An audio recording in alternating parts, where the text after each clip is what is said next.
This is a special presentation from News Channel Nebraska.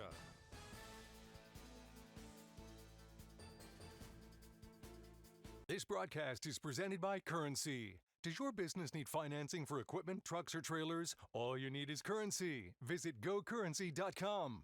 Faith Regional Health Services. When you need exemplary care, have faith. And by Midwest Bank.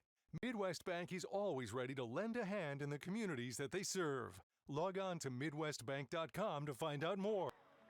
It's a windy, cold, and rainy Saturday afternoon, and something we wouldn't expect any differently in the state of Nebraska, as Wayne State and Bemidji State are set to do battle in a big NSIC conference matchup here today. Thanks for tuning in on News Channel Nebraska. Kalen Devitt along with Lou Siefker here as the Wayne State Wildcats 5-1 on the season and the Bemidji State Beavers 4-1 on the year are ready to take the field in what is a sloppy kind of a day. Yeah, it's going to be wet. It's kind of cold for this time in October. You know, it's been really warm around here. Now you get the cold weather. Ball security is going to be big in this ball game, and turnovers in a game against two teams that are really closely matched, turnovers can be really big. Wayne State 5-1 on the season as Coach Logan Masters is 9-0 at home. He loves playing here today. Bemidji State, on the other hand, they are road warriors. They've had a very good season, 12-3 on the road in the past 2 years, so it's going to be a fun matchup to see these two. Yeah, Coach Bolte really knows how to get his team to play well on the road. This almost feels like both these teams trying to get into the playoffs. Both teams want to be ranked. Bemidji State is ranked right now. Wayne State's trying to get there. The winner of this game, a lot of momentum. The loser of this game, you know, are going to have to fight their way to try to get back into the playoffs. Both teams were in the playoffs last year. Bemidji State went to the second round. Wayne State, obviously, with only their second appearance ever, lost in that first round to Minnesota State. But two quality football teams here today. This is going to be a fun one. And both teams co-champions of the NSIC conference, so it will be a big one. I think one of the big things, Lou, is that both teams love to throw the football. On a day like today, are you going to have to put the ball on the ground? Well, you're going to have to run the ball, I think some. You're going to have to run the ball well to be effective. One-dimensional offense I don't think is going to cut it today. The good news is the rain's kind of intermittent. It's not raining constantly, and the wind has died a lot from last night, from the high school games we did last night. The wind has died down, so I don't think the elements are going to play as big a factor as they might have if the game were last night. A big matchup in the NSIC. Wayne State and number 15 Bemidji State taking the field next on News Channel Nebraska. Parkinson's disease is a lifelong condition, but physical therapy can improve many of the symptoms. Let's meet one of the physical therapists at Faith Regional who helps with Parkinson's patients.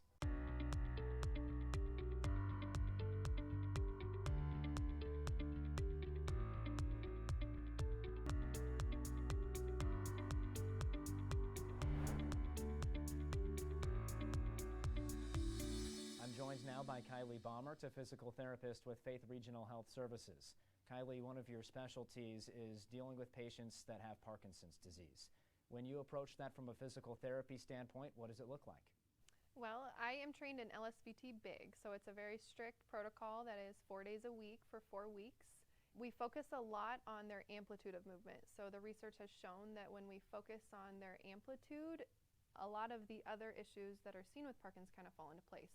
So analogy that I saw a while back was what the brain does to an individual with Parkinson's is it slows down your movement and it makes you feel like you're moving normally when actually you're not. So we recalibrate their body and we, show them move like I'm moving, which seems like it's very exaggerated and huge and kind of obnoxious sometimes, but then it lands them at that normal movement pattern. What are some of the exercises and practices you're doing with patients? So the program is pretty specific to their exercises. So we go through them and we say, do as I'm doing. It's working on, big arms, big steps with walking.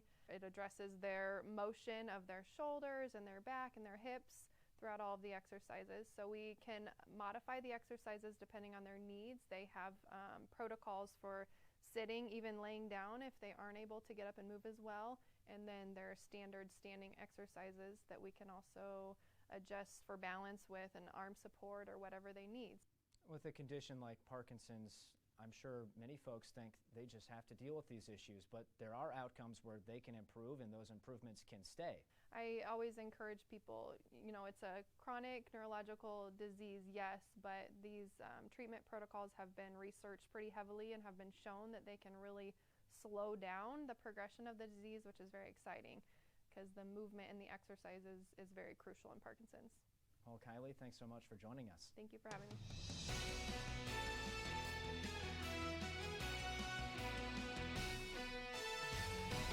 And we're down here on the field with the head coach of the Wayne State Wildcats, Logan Masters. Coach, it's a big one again. 2 weeks in a row, you guys have faced a ranked team. How does that affect the way you're approaching this game when you're taking on the number 15 team in the country against the Bemidji State Beavers? In football, they're all big. You only get 11 of them, so it really hasn't changed anything. We just got to trust the process and go through our routine and be locked in. And if we're locked in and we play hard and play for each other, we're going to be okay. Yeah, and Coach, we talked about it. You said it was football weather here today. Bemidji State loves to pass the football. They got a great senior quarterback, Brandon Alt, over 1,200 yards passing, 12 touchdowns so far this year. How is the defense going to approach trying to slow down the passing game today? It's got to be all 11. We got to get a pass rush. We got to get them uncomfortable. We have to cover guys and make them throw in the small windows under pressure and tackle. Not let the first guy make us miss and get big chunk plays. If we can do that and keep them in front of us, we'll be okay. Yeah, and Coach, going into today's game, especially with the weather, special teams can play a big factor in it. As far as special teams goes today, how are you going to look for the punts to pin the Beavers deep, and as well as, if need be, call on your kickers to make some big points today? Yeah, I mean, it's really not terrible. We practice a lot worse than this. It's always windy here in Wayne America, so I don't know if it'll be a big deal. I mean, if it starts raining, that could change things, but as of now, it feels about the same, just a little bit colder than last weekend, so we'll be okay. Hey, perfect. And Coach, 9-0 here at home, hoping to move 10-0. Good luck in today's game. Thank you. Go Cats. And that will do it here. We'll take a short break, and when we come back, we'll kick off Wayne State College host the number 15th ranked Bemidji State Beavers here on News Channel Nebraska. Does your business need quick, competitive financing for heavy machinery, trucks, or other equipment? Currency is here to help. Whether you're financing construction equipment, farm equipment, trucks, trailers, or any other big-ticket item, Currency will automatically find the best rates. Currency facilitates loans for up to $500,000 with repayment terms up to 72 months. It's fast, easy, and free to use. Visit GoCurrency.com and apply today.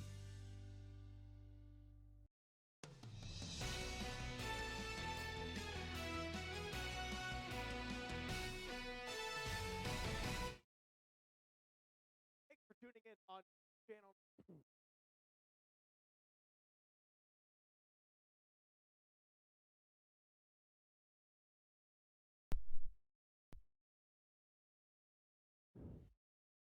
Thanks for tuning in on News Channel Nebraska as we have college football today in Wayne, America. The Wayne State Wildcats and the Bemidji State Beavers. And we are ready for a fun matchup. My name is Kalen Devin, along with Lou Seifer, here with you today on the road in Wayne. Wayne State 5-1 on the year. Bemidji State 4-1 and ranked 15th in the country. And it's a big battle in the Northern Sun Intercollegiate Conference. Take a look at our school spotlight today, and it's brought to you by Currency. If you need financing for equipment, trucks, or trailers, all you need is Currency. Visit GoCurrency.com for details. Here in Wayne, Bob Cunningham Field, small town of Wayne, and whenever there's college in session, school is in session, it almost doubles the size of Wayne.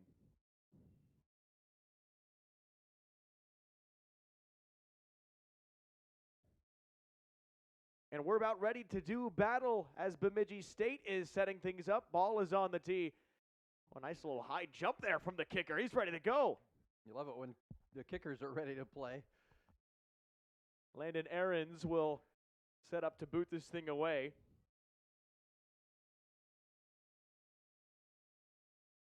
And we are off. College football Saturday in Nebraska, and a touchback as Wayne will start it from the 25-yard line. Well, let's talk a little bit about Nick Bowen, our key player today for the Wayne State Wildcats. He's won 3 NSIC Offensive Player of the Weeks in the last 4 weeks. Yeah. He's the signal caller, and that's kind of the battle we'll see between both teams, Lou. It's a very quarterback-heavy matchup. Yeah, but 2 really good quarterbacks. Nick Bone is special. He's done a lot of great things already this year. Nowhere to go for the running back, Dawson Forgy. He actually loses about a yard on the carry to the outside. You Brings up second down and long. Yeah, Kalen, Nick Bone, he's got almost 1,500 yards passing. He throws about a 64% completion percentage average, 13 touchdowns. But what makes him so special, I think, is his ability to do things with his legs. Very multi-dimensional player. As this is a reception out to the outside for Kendrick Watkins-Hogue, who has really solidified himself as the #1 receiver for Wayne State throughout this season. He's got 34 catches on the year now, over 435 yards, 4 touchdowns as well. He's a really good player out of the slot. Yeah, he has been a dependable receiver, one of those possession guys. If you need a first down, you need a big catch, a lot of times you go to Mr. Hogue out there. Third down as Bowen looks to throw. Feels the pressure, rolls out to the right side. Flag is thrown as Bowen picks up the first down. Beautiful run on the outside, but this could be coming back. Yeah, I think it's going to come back, but you saw what Nick Bone does well and what makes him special, his ability there to beat you with his legs. Unfortunately, a holding call is going to bring this one back. See if we can see it here in the replay. Number 73 right there for Wayne State. That is Terrell Tompkins, the right tackle. And he was trying to hold up Stephen Hoffman. And so that resets it, third down and 17 from Wayne State's own 18. Our referee today, Chad Crosby, and Dennis Harris, the umpire, headline judge Stephen Wolven. This defensive line for Bemidji State, I can see why you hold these guys. These guys are huge. They're really big and a really good defensive front for the Beavers. One of the best defensive fronts in college football. Throw to the outside is incomplete. Pass was intended for Trevor Marshall, the 6'2 sophomore, who's already got 14 catches this year. And the punt unit will come onto the field for the Wildcats after a 3-and-out. Good hold by this Bemidji State defense. Yeah, if you're Wayne State, you certainly would have liked to have got off to a little bit better start than that. You had the first down. It gets called back on a penalty. But I think there's going to be a lot of ebbs and flows. It's going to be important, though, for Wayne State to try to sustain drives against this very good Bemidji State defense. Here's the punt. It's a little bit of a wobbler. Hits and dies around the 46-yard line, and that is where Bemidji State will start. They've got great field position, and it's fantastic field position for Brandon Alt, the quarterback for the Beavers. He's a guy who has really come into his own the last few years, was second team in the NSIC 2 years ago, was first team last year. Talk about Brandon Alt. Well, first of all, if you see Alt, he's a fairly big fella, but he's a guy that he's got very similar stats here as we watch his first play in the passing game that Nick Bone does. He's got 1,203 passing yards with 12 touchdowns, and that's with one less game. They had a bye week last week. They did not play, so they've had a week to prepare for Wayne State. And a guy like Alt, he was the offensive player of the year in the Northern Sun Conference a year ago for Bemidji State. So a really good quarterback and another guy, much like Nick Bone, that can really kill you through the air. Another run for Ali Mohammed. Got 60 rushes on the year now, over 300 yards and 4 touchdowns. Ali Mohammed, do you think his parents like Muhammad Ali? Yeah, I'd say that's a good guess. I love the name, and he's a very good running back. He's a senior, and I think for both teams, we'll talk about Bemidji State first. They have the football. They don't really have that lead running back. It's almost a running back by committee. Sage Booker will get a lot of carries as well. But now Alt looks to throw out route to the far sideline, caught and pushed out of bounds. First down for Bemidji State. Bryce Peters with the reception, his 10th catch of the year, and moves the change for the Beavers. Just a good job. It's pretty much a simple out route. And Bemidji State with the first down. It's a good route run there by Bryce Peters. Hurrying to the line. Alt hands the ball off to Booker. Booker meets the middle of the line and goes down. First contact made by Rex Becker.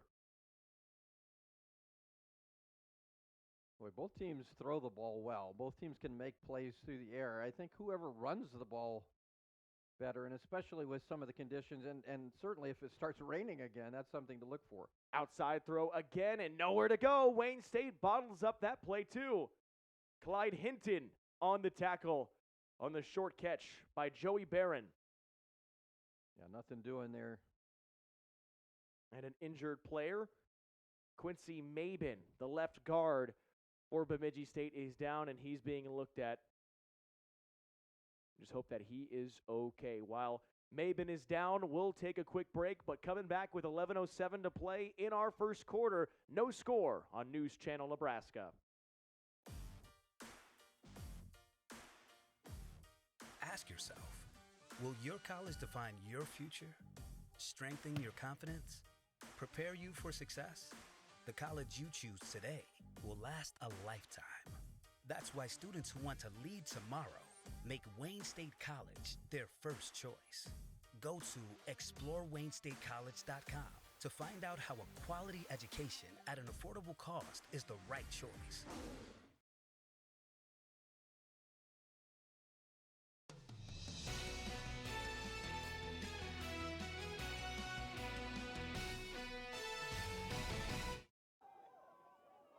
Third down for Bemidji State. Quincy Mabin up and off the field after he was slow to get up, the left guard for the Beavers.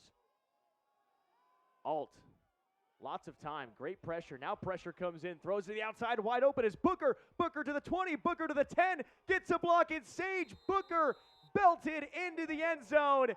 A 35-yard touchdown catch and run from Sage Booker.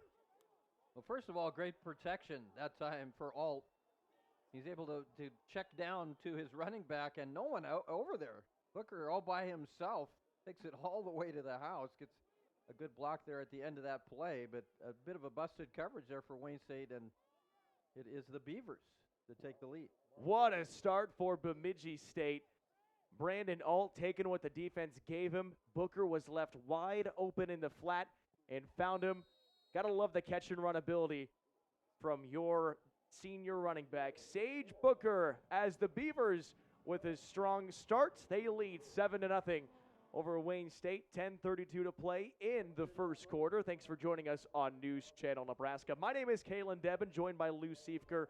We've talked about Bemidji State, their terrific offense, but they also have a terrific defense, and we'll see that take the field again with the Wildcats getting the football back next. Yeah, Wildcats went 3 and out last time. Now you're going to have to move the football. This is a game, certainly you saw how good the Beavers are offensively. 2 third-down conversions in that drive. One was 3rd and 5, one was 3rd and 10. Wayne State has been able to get after quarterbacks this year. They don't have a ton of sacks, but they've been really good at pressuring the quarterback. Today is going to be important, I think, to put pressure on Alt. You saw there he was able to be protected and go through his progressions and find his check down running back that led to a touchdown on that play. So it's going to be important today for Wayne State to really put some pressure on Alt, make him make quick decisions. This Bemidji State defense that's about to take the field is a good one. Fair catch is made and then bobbled, and that whistle will be blown. Fortunately, that could have been a big mess for Wayne State. But the Wildcats will take possession of the football, and that's where they'll mark it down at the 1-yard line.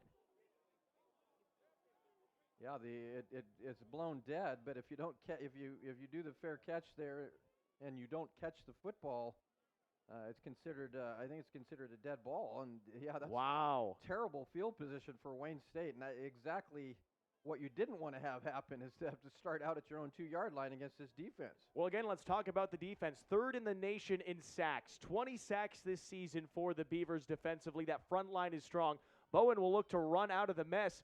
Gets a couple yards out to about the 4-yard line. Makes it a little bit better for 2nd down and long. Yeah, it's imperative now for Wayne State to just get some field position. You backed up against your own end zone.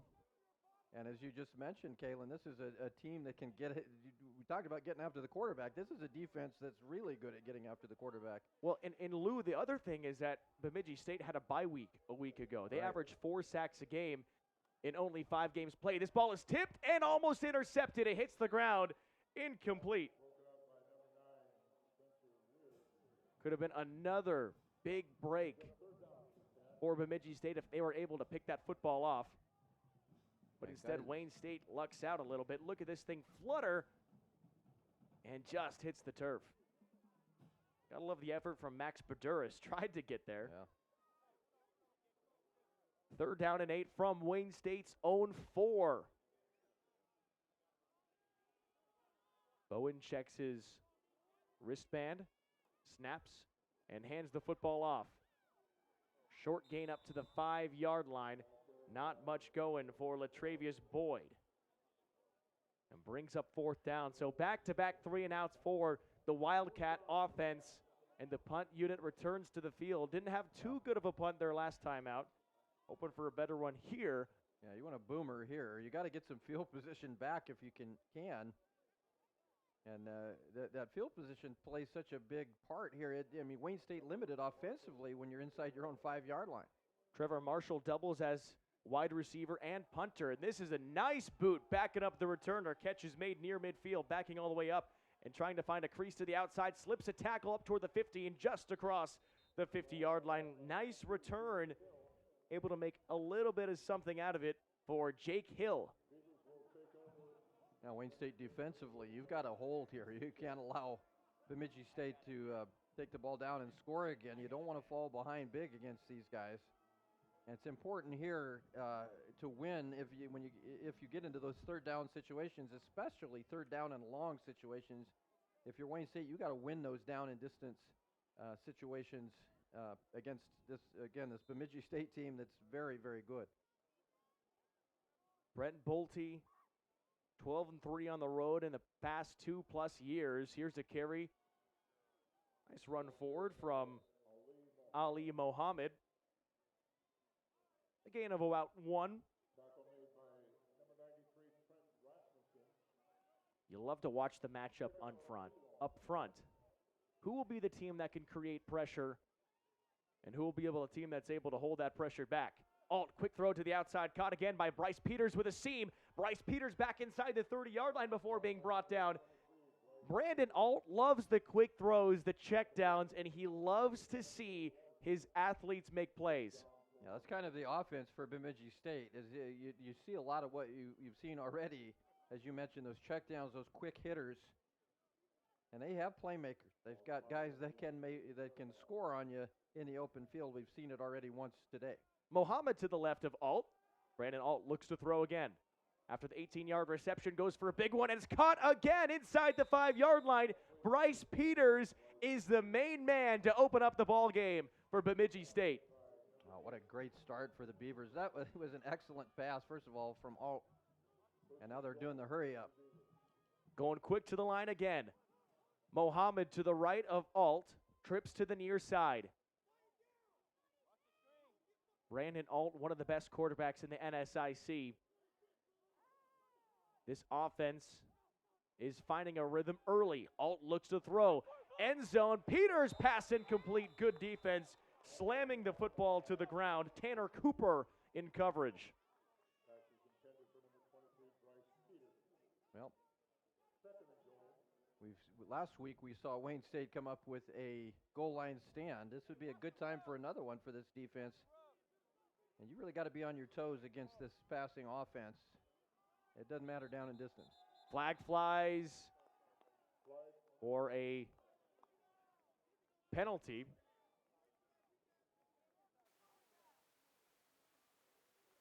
Check the call from the head referee. And it is a false start. As Chad Crosby tells us, 5 yards, and Bemidji State backs it up. You know, some offenses, that can really take you out of a scoring opportunity. I don't think Bemidji State feels that way. I don't think they care. Certainly you don't want to get the penalties. You want to stay, ahead of the chains, but it doesn't seem to hurt them as much. Looking outside, catch it. Was that caught? Oh. Wow, what a snag on the outside. Heck of a catch. And that's Ali Mohammed who reeled that in. We'll check it again. No, it wasn't actually looking to the back shoulder. Yep. Beautiful catch was made. Jake Hill with the reception. Perfect pass and catch. Back shoulder throw was excellent. 3rd and 1. Looking to throw alt. Back shoulder, reaches up and makes a spectacular catch for the touchdown. Dell Duncan Busby, his 8th receiving touchdown this season on just 22 catches. Yeah. That one-on-one situation there in that end zone with Duncan Busby, and he wins the battle there. He's a pretty sizable fella out there at 6'3", 210, and he just a little bigger and out-scrapped the defender for Wayne State for that touchdown. 8 touchdowns on 22 catches. He is an end zone target, and he reels in another one there. The PAT is good. And number 15, Bemidji State, firing on all cylinders as the Beavers lead 14-0 over Wayne State. 6:50 to play in our first quarter. You're watching News Channel Nebraska. Get rewarded and earn interest for using your My Design Rewards checking account with Midwest Bank. I'm volleyball player Allie Badenhorst, and I get rewarded when I use my debit card grabbing a bite to eat or getting coffee before class. It's easy, simple, and smart. It's not about how much money I have in my account. I get rewarded just for using my debit card at all my favorite places. Find out more at MidwestBank.com. Your community, your bank, Midwest Bank.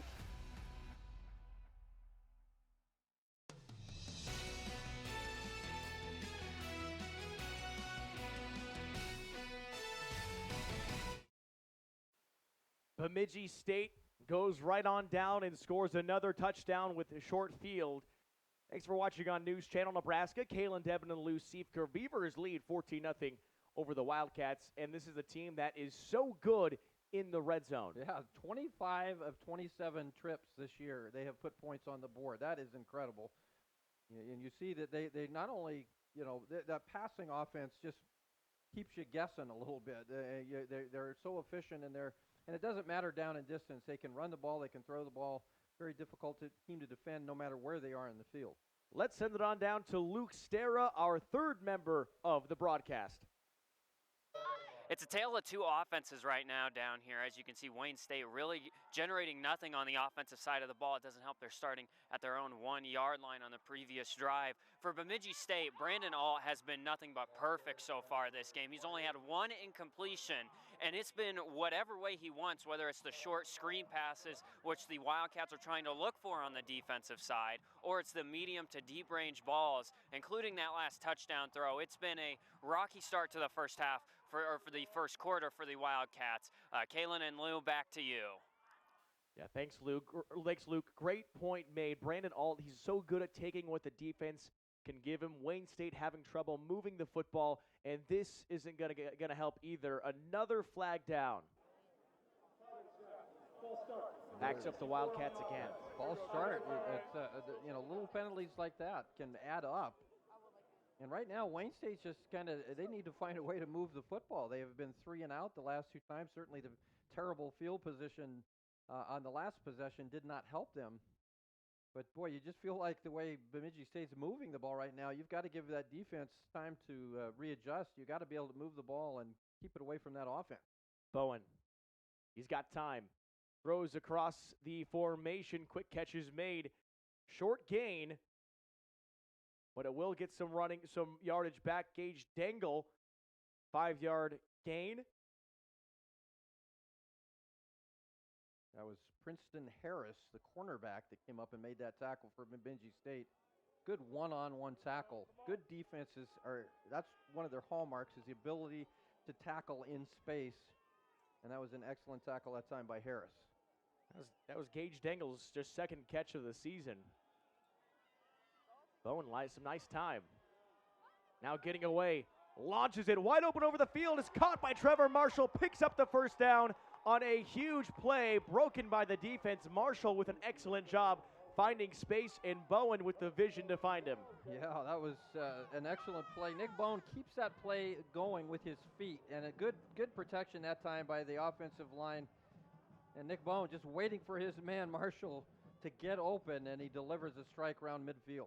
1st and 10, Wayne State officially over midfield for the first time today. Tosses it out to Dawson Forgy in the flat, Forgy to 30. Big run after Dawson Forgy makes the catch, and Wayne State with 2 huge plays. Wildcats offense in business. Well, the bad news is for Wayne State, you're down 14-0. The good news is you've got 3+ quarters to play, and this team has a ton of heart. This team will not go away, I guarantee you that. This is a drive very indicative of the way this team responds. Trips to the far side. Latravius Boyd into the football game. The redshirt freshman has 508 yards on the ground this season. The quarterback keeper for Bowen. Bowen charging forward, doesn't get much, maybe back to the line of scrimmage before he's brought down. Well, I guarantee you this defense for Bemidji State is watching number 4. They're going to have a spy on him. Again, his ability to tuck it down and run, and that's what that play was. Nothing doing there, though. They had that well defended, but Bowen's a guy that can just demoralize you back there at the quarterback spot when you've got everybody covered. He can tuck it down and run and pick up first down. 8 rushing touchdowns this season for Nick Bowen as he's got the football, rolls out, looking to throw. High catch made. Kendrick Watkins Hogue, and the ball pops out. Official still says catch. Yeah, he was hit hard. I think that is a catch, because that ball popped out after he's on the ground. Big hit made by Colton Herman. 3rd down for the catch. Yeah, it's gonna stand. 3rd down and short after the catch was made from the 14-yard line. Bowen keeps it himself, picks up the first down. Short gain is all you need, and Wayne State moves the chains. Now back to that last play, Lou. You always talk about receivers today. What is the catch? Is there maintaining possession throughout the entire catch to the ground? It's been so complicated in recent memory. Yeah, I think if you catch it, you have to go through the entire process of the catch, which means you have to hold on to it to the ground. But after you've secured it and you're down and then the ball pops out, you're right. It's complicated, and there's a lot of interpretation for the officials. I would consider that a catch that we saw just a moment ago. Bowen, pressure comes in, and Bowen goes down. Stephen Hoffman cuts right through the defense, and with a huge tackle for loss. Man, I tell you what, there's some scary dudes up front for Bemidji State. And Bowen gets tackled there by the defensive tackle, Stephen Hoffman. He's 6'4", 270. I think he looks bigger than that. Will Waschenberger, the center, he snapped the ball and was trying to pull around and wasn't able to get there, blown up by Hoffman. Bowen looks to throw, high pass for Kendrick Watkins. Hogue, incomplete. Great defense by the Beavers. Max Berduris in coverage. Yeah, it's just a good job there. Good coverage, honestly. I know Wayne State looking for a flag, but I think that's a good no call. That's just excellent coverage. 3rd down and 15. From a linebacker out there playing in the end zone. Berduris is a very versatile player. 30 tackles, 5 tackles for loss, 2.5 sacks, and he can defend passes very well. Quick throw out of the backfield for Forgy. He gets to the 20-yard line and brought down. Spencer Weir makes the tackle. Really impressed with how good of a tackling team this Bemidji State group is. Weir just catches him from behind. A little bit of a stumble, but Weir was right there. And if he didn't get him, then Devon Cameron, the cornerback, was also there. Good defense by Bemidji State. Now, Wayne State, you got to get points here. Going to try to field goal. Snap down. Kick is on the way. And it spirals on through by Boston Hensley. He's now 3 for 4 on the season. And with 1:33 to play in the first quarter, Wayne State does put on points. Still down 14-3 as Bemidji State's high-powered offense gets the football next. The Heart and Vascular team at Faith Regional Cardiovascular Institute has spent the last 22 years focused on providing the highest level of heart care possible.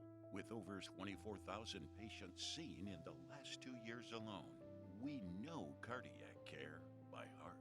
Today, we offer the most advanced practices and technology to patients in 11 local communities, ensuring easier access to cardiology services.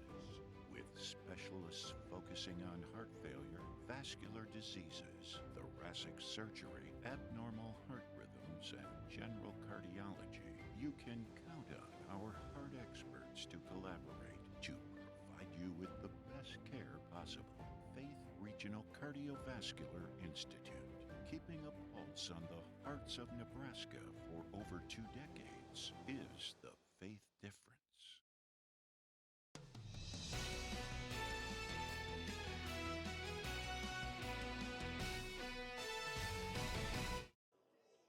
Our broadcast today is thanks in part to United Healthcare, where small towns matter. Boston Hensley booted through the field goal his last time out. Now a short kick to the outside is fair caught. And Beavers with very solid field position. I'm not sure what Wayne State was trying to do there, unless that was just a missed kick. Because, yeah, it gives Bemidji State pretty good field position at the 34-yard line. Now, if you're Wayne State defensively, you've got to find a way to slow this offense down. They have had their way with the Wildcats. Granted, they've had 2 short fields to work with, but they've been able to put points on the board both times. A minute 32 remaining in the first quarter. Beavers lead by 11.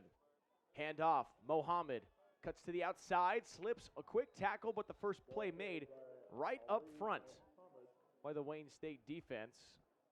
Rex Becker and Trent Rasmussen in there. I think Rasmussen was the first one to get there, got his hands on him, and Becker came in and finished that play off. 5 wide for Bemidji State. Alt all by himself. Low snap, picks it back up. Pressure coming in. Great blocking again as Alt looks to run to the 40-yard line, has the first down on the QB scramble. This offensive line creating all day to throw for Brandon Alt.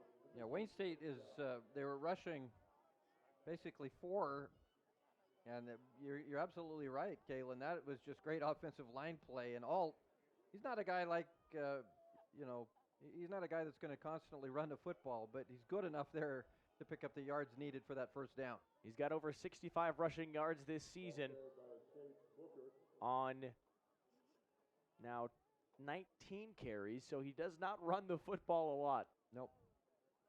Quick handoff for Sage Booker. It's 3 yards. Second down and 7 for Bemidji State. Second down and 7 for the Beavers. In motion is Duncan Busby.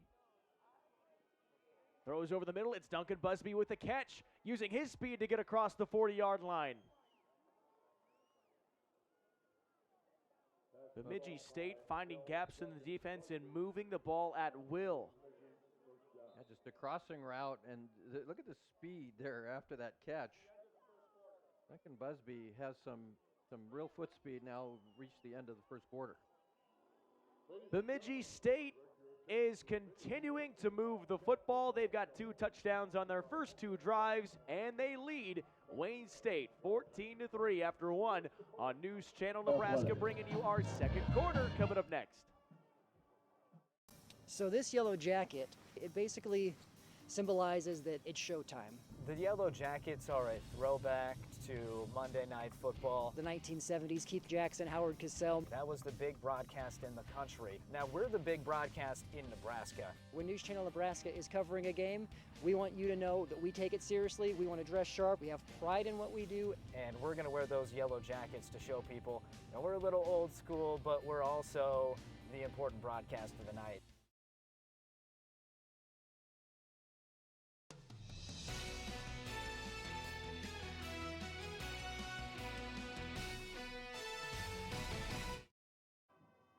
(14-3), 15th ranked Bemidji State leads Wayne State by 11. Kalen Debin and Lou Sievker joining you on News Channel Nebraska, entering our second quarter. We'll talk a little bit about the Division II rankings. Bemidji State's lone loss came 2 weeks ago against the fourth-ranked team in the country, a tough one to Minnesota State, also in the NSIC. And Wayne State, 5-1 on the season, not even receiving votes in the polls. But when Bemidji State was ranked, they were ranked, I believe, number 7, and they've dropped all the way down to 15 in just a week, not even playing a football game. Yeah, and that was a good game against Minnesota State, very close game. Alt looking to throw, goes deep, has a man, catch is made, and pop, that football is out. What a play, Joe Morrison to clash with the receiver and force an incompletion. Wow, that was a collision.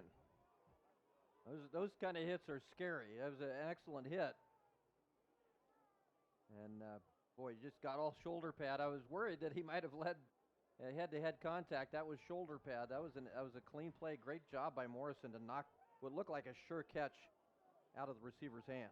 Drayton Lehman was the intended receiver. Glad you see that in the shoulder and not the head. Exactly. It did look like a scary hit. Short carry for Sage Booker.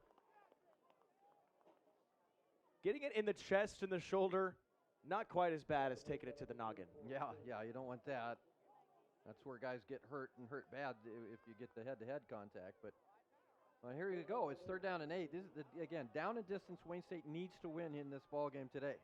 Pressure coming. Screen pass. Ball is tipped and incomplete. Great play. Getting the hand in the way of the pass. I believe that was James Frank. We'll check it again here on the Madison County replay. And it was 31. Getting his hand up and knocking that down. Jackson Johnson. Yeah, not in the too deep here, but Dawson, he might be in the too deep here if he keeps playing like that. Big play. Absolutely had to have a stop, and they get it.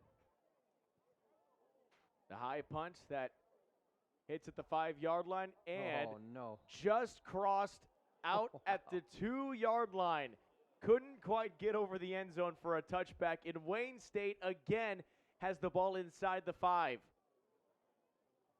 Watch this kick by Elliott Lowney. He does that perfectly. You get it down there, try to get it to land inside the 10-yard line. He gets it inside the 5, and it rolls out of bounds. You can't do it any better than that. He was a guy, he was fired up before the game. He must have known something was coming. That's a great kick. And kicks like that can decide ball games. I'm telling you, a punter is a weapon, a good punter. And now this is the second time Wayne State is inside the 5-yard line to start a drive. And it starts with a penalty. Well, you can't have that. Prior to the snap, false start. Number 64 on the offense. Half the distance to the goal, still first down. Chris Graham Jr. with the early movements, as Chad Crosby, the head referee, tells us. Now it's inside the 1-yard line. Again, it just takes away what you want to do offensively. You got to worry about getting it away from that end zone. Under center, hands the football off, trying to find some space, just trying to go forward. Not much for Latravius Boyd to go. Maybe gets a yard out of there. Yeah, he got it. You're about right there, Kalen. Right about a yard. Inside, it looks like it's just inside the 2-yard line.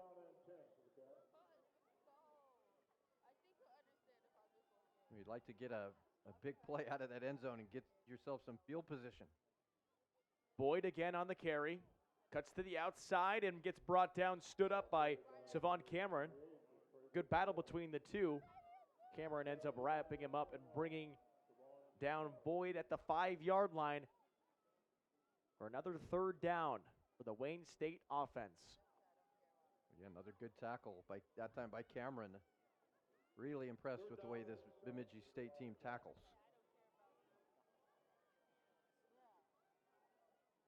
Bowen from the 5, looks to throw, pressure coming, goes deep for his intended receiver, Trevor Marshall. Wow. What a catch! And Wayne State gets out of the shadow of their goalpost and moves the chains. Dylan, do you have any idea how difficult that catch is? He is backpedaling here. Pretty good throw. from Nick Bone, but he's backpedaling with a guy in his face and goes up there and makes that catch. Great play by Marshall. What a huge, much-needed catch and some space for this offense to work. Jamel Stone right on his hip, but Marshall does have the size advantage by about 5 inches. Finding a gap, Dawson Forgey, nice run. But Jamel Stone, 5'9", Trevor Marshall, 6'2". You like the matchup there with your big wide receiver. Yeah, now Forgey getting some yards. You'd love it if Wayne State, we talked about it last week against Minnesota Duluth, you'd like to see them get about 150 yards on the ground and really be multidimensional. That's when they're at their best. Pressure comes, Bowen rolling out, throws, receiver not even really looking for the ball. Kendrick Watkins Hogue, the intended target. It sails out of bounds. Yeah, pressure blew up that play. That forced Nick Bone to get rid of the football very quickly. Early second quarter, 3rd down and 4. Like I said, Wayne State needs to win those down and distance situations. Got to be good on 3rd down today as well. Bemidji State very good defensively, as we've said several times. But you need to be efficient on 3rd down. Try to keep these sustained drives going. You'll be able to put a few of those together here this afternoon. 4-4 look defensively as Bone keeps the football, and he's blown up. Set backward by the Beaver defense. Good pressure comes in. Stephen Hoffman there, as well as a whole host like Marcus Hansen in there for the Beavers too. I think that's well scouted. I think this team knows. First of all, you had a bye week, so you could study Wayne State. I think most people know in that situation, a lot of times Bone is keeping the football. And for Bemidji State, they were all over Bone. 3 or 4 guys there to make that tackle. When you talk about the extra week of preparation, the bye week, as coming after the punt, Wayne State able to get rid of it. And it's a good punt that hits the return man and brought down. Wayne State able to bottle up the returner and not let Jake Hill go anywhere. Well, that's a really good play by Hill because he kept that ball. That ball was bouncing, and you try to keep that field position in your favor. Right? So that was a good job for him to put his hand up there and stop that football. Didn't give it much of a return, but kept the football from getting inside the 20-yard line. Watch it here. Good job. He uses that left hand. Doesn't get a return, but if he doesn't do that, that ball's probably inside the 10-yard line. With the ball on the 23. Brandon Alt fakes the handoff, keeps it himself, his 20th run of the year. Goes for about 2 yards.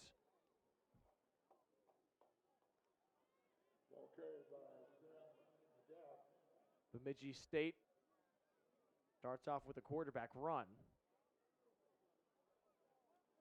Actually, that was Sam McGath.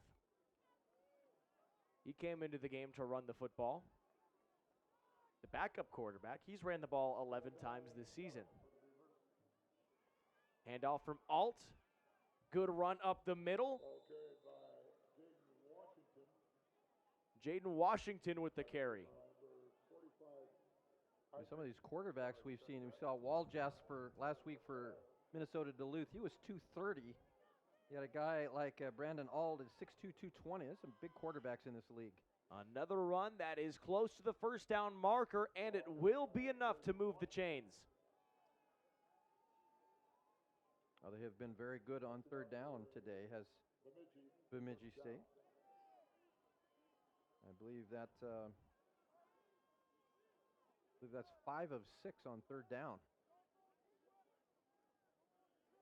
Good teams are able to convert on 3rd downs in the short yardage situations. Fakes the handoff to Washington, throws to the outside, catch is made, cutting back inside before being tackled right across the 40-yard line. Called the 34 is where the receiver is brought down. Mike Wandemaker with the catch. And the down and distance hasn't mattered much on those 3rd downs for Bemidji State. A good first down play. Boy, if Bemidji State has good first downs, and that offense is so wide open, what a play. Washington gets blown up in the backfield. Luke Sims, 4.5 tackles for loss this season. I gotta say it. Luke. How about Luke Sims? He's a good football player. He's one of those guys. He's not the biggest guy in the world. I think he's listed at 5'11", but he's one of those sneaky guys that just makes plays week after week. He's the nose guard defensive tackle for Wayne State, 5'11", 285, and it's third down and short. Can Bemidji State convert again? Thrown to the outside, pass is incomplete. Joey Barron couldn't connect and hold on to the football. It was Alex Shaw delivering that blow for Wayne State. Good physical play out there. Now Wayne State should get the football back. A lot of football left to be played, but you certainly would like, if you're Wayne State, you hope to get some reasonably good field position out of this, but you'd like to put some more points on the board and kind of mount that comeback here after being down 14-0. Snap was low, fair catch signaled for and made by Jacob Bird at the 30-yard line. And Wayne State's offense, that's where they will begin as the Wildcat defense exits the field, starting to find some rhythm defensively. Bemidji State scored on their opening 2 drives, but since then, Wayne State's defense has held strong. Yeah, you'd like it. At very least, I think if you're Wayne State, you've got to move the football here. You've got to be able to, first of all, give your defense a little bit of rest. Makes the handoff to Boyd. Lots of time for Bone to throw, now being pressured to the outside. Hoffman giving chase. Catch is made by Marshall, and he's brought down by Maduris up across the 40-yard line to the 44 to gain a 14 yards. Yeah, Marshall came back. He broke off his route and comes back. We'll see it here in the camera. He's coming back for the football. Excellent job by Marshall. Original route was not open. He comes back to help out his quarterback and not only runs a good route, but makes that catch in first down territory. Watkins Hogue comes across the formation. Quick throw over the middle. Catch is made again across the 50-yard line, back up to the 54. Ashton Schmaderer with another catch. And this is a guy who has caught a pass in at least now 19 straight games. Well, he's taken over for Mr. Consistency Mason Lee that caught a pass in just about every game he played in here. Now it's been Schmaderer who's been Mr. Consistency for the Wildcats. Takes the handoff to Boyd again. Bone looking to throw. Pressure comes in. Rolls back out. Bone decides to run. Picks up a few yards on the quarterback scramble. Called it about 4, maybe 5 yards. Nice run for Nick Bowen. Decided to get a few yards out of the carry. Yeah, that's only a 4 or 5 yard pickup, but it's big. It's first down. You want something positive. That's what Nick Bone can do to you. That's a 5 yard play on first down, and you will take that every time as opposed to second 10. Now it's second 5. Something that he's really talented at is feeling the pressure and knowing which way to escape from it too. Because it was one thing to feel pressure. You have to escape the correct way. Standing in the pocket, throws too high, intended for Gage Dangle, incomplete. That play was set up. Dangle got open. Ball just sailed just a little bit on Nick Bone. Going back to your last point, I agree with you. Nick Bone's really good quarterbacks just have that feel for the game. You see it there. Dangle was open. Ball just about a yard or two out in front of him. On a very rainy, cold, blistery day. Throws to the outside. Ball might have been tipped at the line. It's incomplete. Yeah, I think that might have been a Marcus Hansen, the Will linebacker. Check it out again here on the Madison County Bank replay. Looking for Dawson Forgy. I didn't see any movement with the ball. But that brings up fourth down, and Wayne State will have to punt. Had a great start to the drive. And on fourth and short, across midfield, not going to decide to go for it. That ball hits in the end zone, and Bemidji State will have good field position. 14-3, 6:54 to play in the second quarter. NCN Sports is sponsored by Currency. Visit GoCurrency.com for details. And by Borgman Construction, voted best residential roofer in Northeast Nebraska.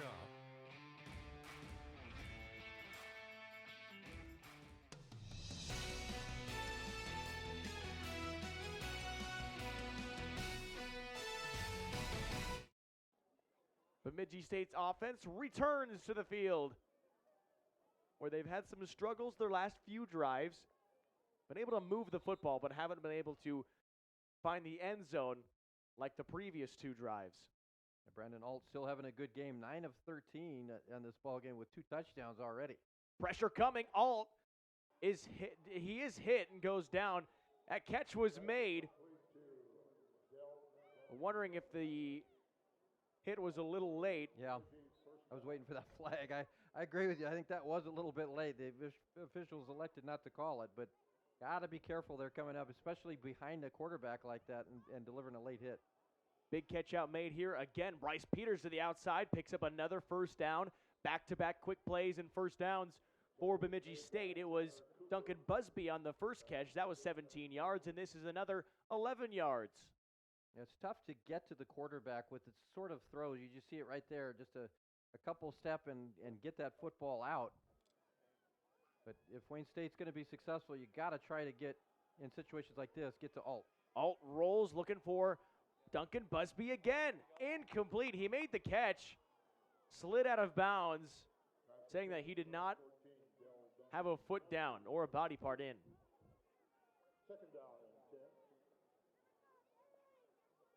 You see the backside pressure on Alt. He's still able to get rid of the football. And throws actually a pretty good ball. We'll see. He's right on the sidelines. Look like well, that's hard. The official's right there, a lot closer than we are. That was really, really close. And I'm wondering if he maybe had a leg or a knee, but either way, it's incomplete. The ball is snapped, so we're moving on. Play made right up the middle. Alex Shaw makes it so Mohammed goes nowhere. Shaw, the junior from Kearney. He's had a couple of big hits here in this first half. Now 3rd and 10. Again, we go back to the kind of the premise of the ball game defensively. You get Bemidji State in these 3rd and longs, you've got to get them off the field. They've had a tough time doing that in the first half. Looking to throw. Alt over the middle. Hauled in for another first down. Joey Barron makes the catch right at the sticks. And that's enough. Wayne State bringing a blitz here. You see the stunt and the blitz, but is not able to get to Alt quick enough. And then Barron, the wide receivers, that's a really good route to make sure you're behind the chains. Barron did exactly that, makes a nice catch. Over 140 yards now for Alt. This pass is incomplete. Wayne State's after it like it's a fumble, but it is blown dead. And still 5:01 to go before halftime. Wayne State, I think it's a big play here, or a big possession defensively. You're going to see that's a good hit there, knock that football free. Incomplete pass, very obviously on that replay. But Wayne State, you really need to turn Bemidji State away and not allow any points if you can. Over the middle, pass incomplete. Duncan Busby couldn't hold on to it. We mentioned the defense today, Lou. One of the good things about Wayne State, not as good as forcing pressure or sacks, but they are among the top team in the NSIC in interceptions. They're one of the best teams in the country in turnover margin. Yeah, and that's a plus. They're pretty good at getting pressure at quarterbacks. They don't have the stat sacks that you see a lot of times when you have a pretty good defensive pass rush. Now timeout for Wayne State. Logan Masters burns one with 4:57 remaining in the first half. 14-3, Bemidji State in front. Big 3rd down and 10 coming up. You may think your home was built on solid ground, but chances are it's not.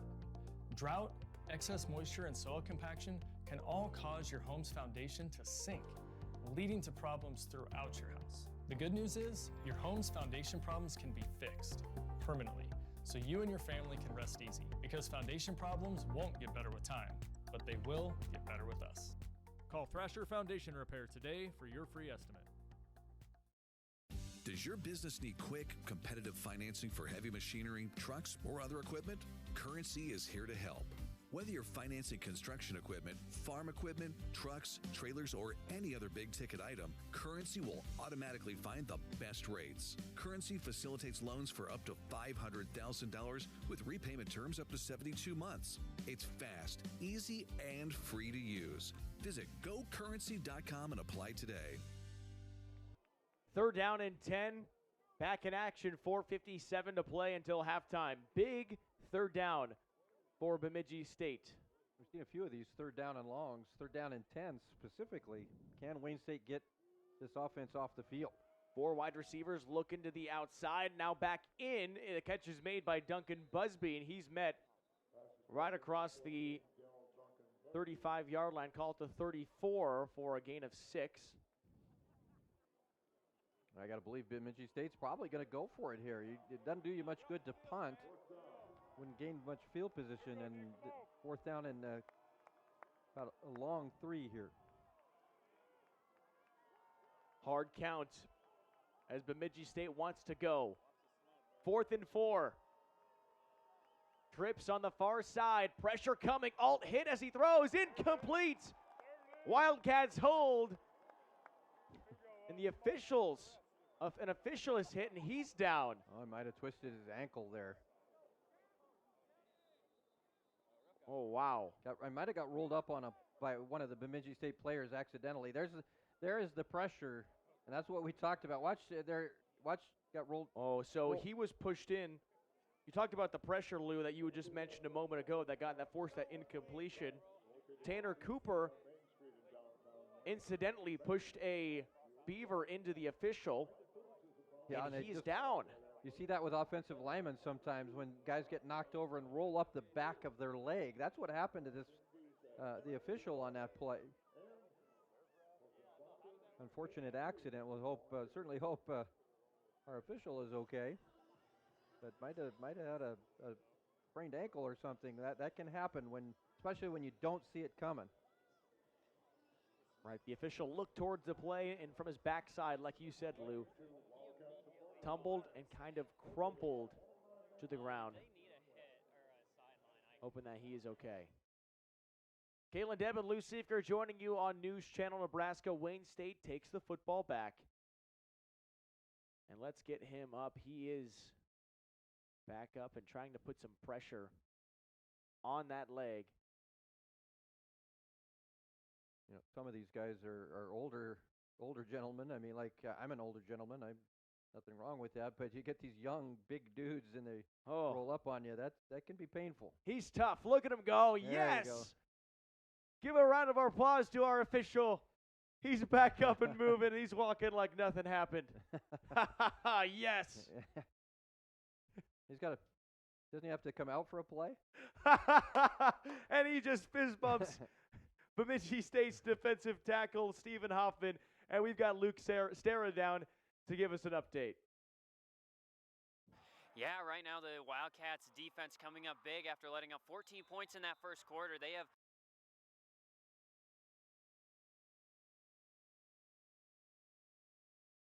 on what's left here in the first half. We'll see if Nick Bowen can dial up some of his magic that we've seen throughout the season and see if the Wildcats can get their first touchdown of the contest. Kaylin and Lou, back to you. Thanks, Luke. Does dial up Kendrick Watkins-Hogue for a nice gain of 8 yards.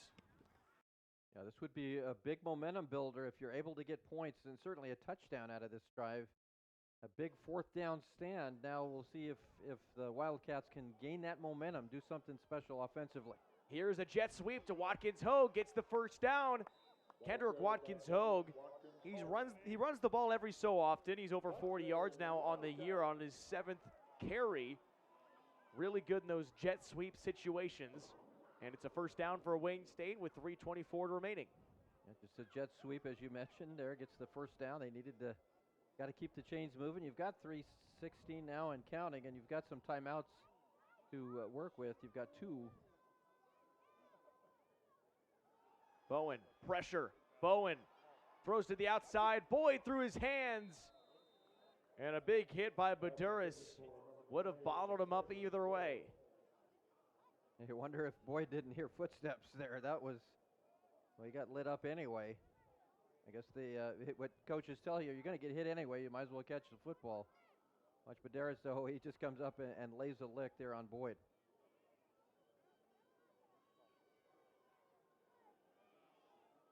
Second down and 10 from the 46. Bowen. Flags fly.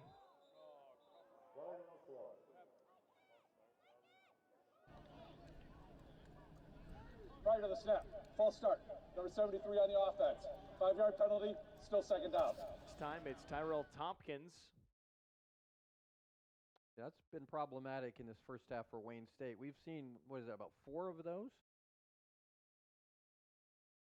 We'll see this one on our replay. Right tackle. Yeah, there it is. Yep, It's a little flinch, but it's enough. Yep. It does not take much to draw that penalty. Boyd in motion. Bowen looks. Throwing over the middle. Kendrick Watkins Hogue makes the catch and makes a man miss. Back juke. Watkins Hogue up the sideline, back inside and officially out of bounds around the 10-yard line. Nice play.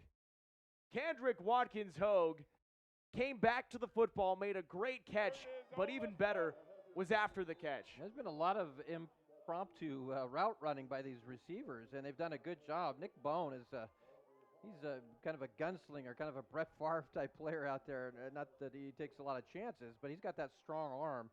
And a great job by Watkins Hogue to come back for the football. We've seen that a few times with these receivers here in this first half. It's a gain of 48 as Forgy goes in motion. Bowen stands in the pocket. He's hit, and he goes down. Might have actually gained a yard. I think he did. Bowen able to escape the sack and actually give some positive yardage to the Wildcats. Well, it's easy to say up here, but that pocket opened up big time there. If Nick Bowen was going to run, it would have been nice to run right away because he had an avenue. He probably would have got 10 yards out of that. But trying to find his receivers, it's a split-second decision.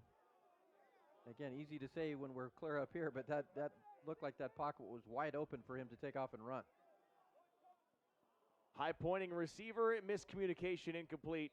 Out of the back of the end zone, was looking for Kendrick Watkins Hogue. That brings up 3rd down and 9. Yeah, I think you're right. I think a wrong route run maybe by Watkins Hogue. It looked like Bone was going outside and Watkins Hogue went inside. But boy, this is, it's 3rd down and 9. You don't force anything here. You'd love to get the touchdown, but a field goal still helps you. You got to get points on the board on this drive. Right, field goal makes it a one-score game. Wayne State looking outside. Watkins Hogue, incomplete. Great effort trying to get to that football. But again, Max Baduras, who's been playing outside linebacker, sticks with them and puts some pressure on the receiver. Yeah, it was good coverage there in that side of the end zone. This Bemidji State secondary, really, they've got some athletes out there staying with Watkins Hogue. Watkins Hogue might have had a chance to catch that ball. He had a really good look at it. Could have reeled it in, but a tough catch to make either way. The hand right in his face, falling down, that's a tough play. Settling for 3 points, and Wayne State able to tack on another field goal. It is good by Boston Hensley. He's now 4 of 5 on the season. And we have a one-score game with 1:40 to play in the first half of action. Wayne State tacks on 3, but Bemidji State leads by 8. At Faith Regional Physician Services OBGYN, listening to you to create an individualized healthcare plan that fits your needs and preferences is our top priority. Whether you need an annual checkup, specialized gynecology care, or pregnancy management, we partner with you to provide expert care using advanced practices, technology, and techniques. Faith Regional Physician Services OBGYN. Care on your terms is the Faith difference.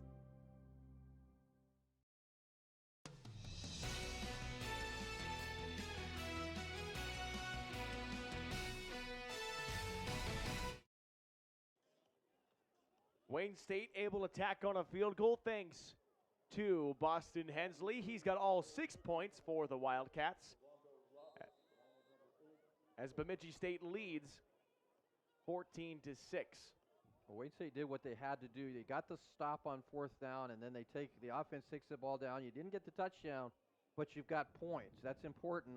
We got a whole half of football to be played. Once you get the ball down there and scoring opportunity, then you need to put points on the board. They did that with the field goal.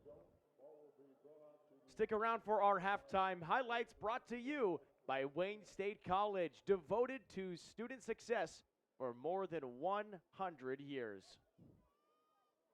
Minute 40 to play. Ball on the 25-yard line for Bemidji State. So Lou, the Beavers will have an opportunity to quickly go. They've got all 3 timeouts left. It's a great opportunity to try to add some points to your lead. Yeah, we just talked about Wayne State trying to get that momentum swing. Plenty of time here, minute 40 with those timeouts for Bemidji State and the way they throw the football. Beavers handed it off right away. Brought down quickly. Nowhere to go for the running back, Sage Booker. Brings up second down and 10.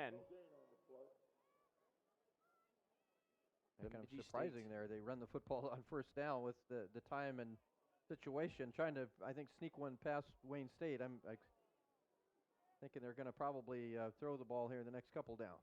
Nope. Instead, they will run once again. Being conservative. And again, Wayne State bottles up the running back, Sage Booker. Whistle blown dead. And with a minute and a second remaining, Wayne State calls a timeout, brings up 3rd and 11. Yeah, Beavers being conservative. I think they're looking at getting to halftime with that lead. They've done a good job here, 14-6. To 105, 1 minute and 5 seconds. Going to put some time back. It was 101. Now they're going to put it back 105. Wayne State now sensing on 3rd and 10. They may have a chance to get the football back. And still with a timeout left to use, Wayne State. Be interesting for Bemidji State. If you try to throw and get the first down, you don't pick it up, then you got to give the ball back to Wayne State and save them a timeout. So we'll see if they can stay with the conservative play call and force Wayne State to use that last timeout. But either way, unless you get that first down, you're going to have to kick the ball back to the Wildcat. Bemidji State ranked 15th in one poll, ranked 11th in another poll. And in this game, it's a huge one in the Northern Sun Intercollegiate Conference. Bemidji State right now sitting at 4th, 4-1 on the year, and 4-1 in the NSIC. Wayne State's 5-1, they're 4-1 in the NSIC. Only teams above them, Minnesota Duluth, then 22nd Augustana, and number 4 undefeated 6-0 Minnesota State. Yeah, the preseason poll, Bemidji State was favored to win this conference. Wayne State was 3rd. 3rd down and 11 for Bemidji State. Alt has Booker in the backfield with him. 3 wide receivers. And the Beavers will hand it off to Booker again. Booker gets hit, escapes the tackle, and then brought down from behind. Doesn't get the first down. It's a nice tackle made by Jackson Johnson. And that brings up 4th down with 59 seconds remaining. Yeah. Well, Bemidji State plays it conservative. Now they're going to kick the football away. And Wayne State burns that 3rd timeout. So Masters has no more timeouts in his pocket, but he does let the clock hit 59 seconds. Well, you're going to get the football back. You won't have any timeouts left, but you'll have an opportunity to try to put more points on the board. For Bemidji State, you want to get a good punt here and force Wayne State to cover a lot of ground to try to get those points. And certainly if you're Wayne State, you'd like to get a good punt return here and get that good field position to give yourself that chance without those timeouts to get in scoring range. News Channel Nebraska, Kaylin Devin and Lou Siefker with you today in Wayne, America for a big battle in the NSIC. So Wayne State will get the football back with about 59 seconds in the half, down by 8 points. You're looking for a lot of out routes, a lot of corner routes, trying to get out of bounds, because nowadays in college football, this is the first year where getting a first down does not stop the clock. Yeah, and within the last 2 minutes, the clock does stop.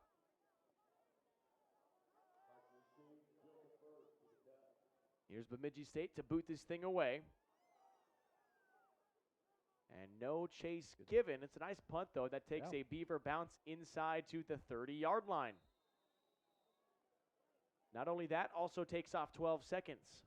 Ollie Lowney there, he has done a good job as the punter for Bemidji State. Pinned Wayne State down about the 1-yard line earlier in this ball game. That was a smart move. Kick it away from the Wayne State returner but it was a low rugby-style kick, and it rolls, so that gave them that field position advantage, where Wayne State, instead of starting about the 40, 45-yard line, they start at the 30. Wayne State 70 yards from the end zone, probably about 35 yards away from a field goal attempt. Bone pressured, throws on the run, almost intercepted, and through the hands of the intended receiver, through the hands of the defender. Caleb Young was trying to get that pick. Yeah, Caleb Young. He's a junior from Tampa, Florida. That's a long way to go. But watch him extend here, try to catch his football in the interception.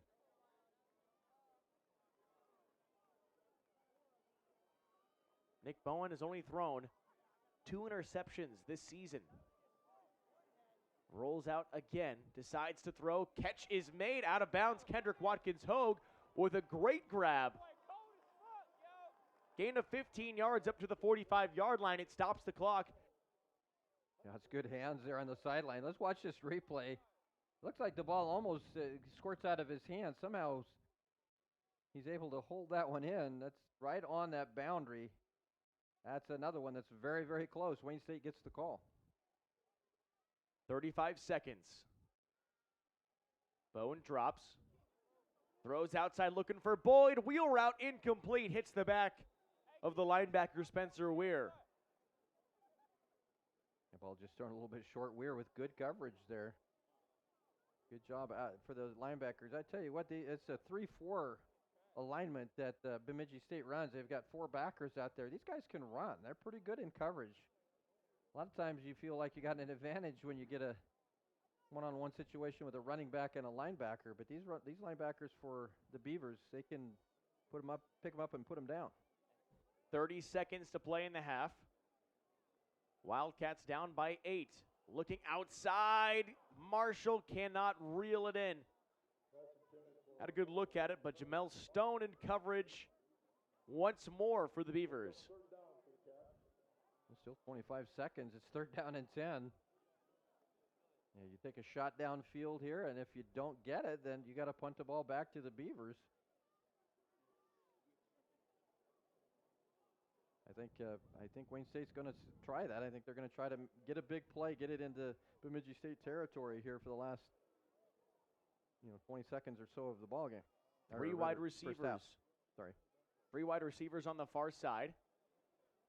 Looking to throw, out route and catch is made. It's Schmaderer. Might have been right at the sticks, maybe just short. We'll see where the spot is. It is a 1st down.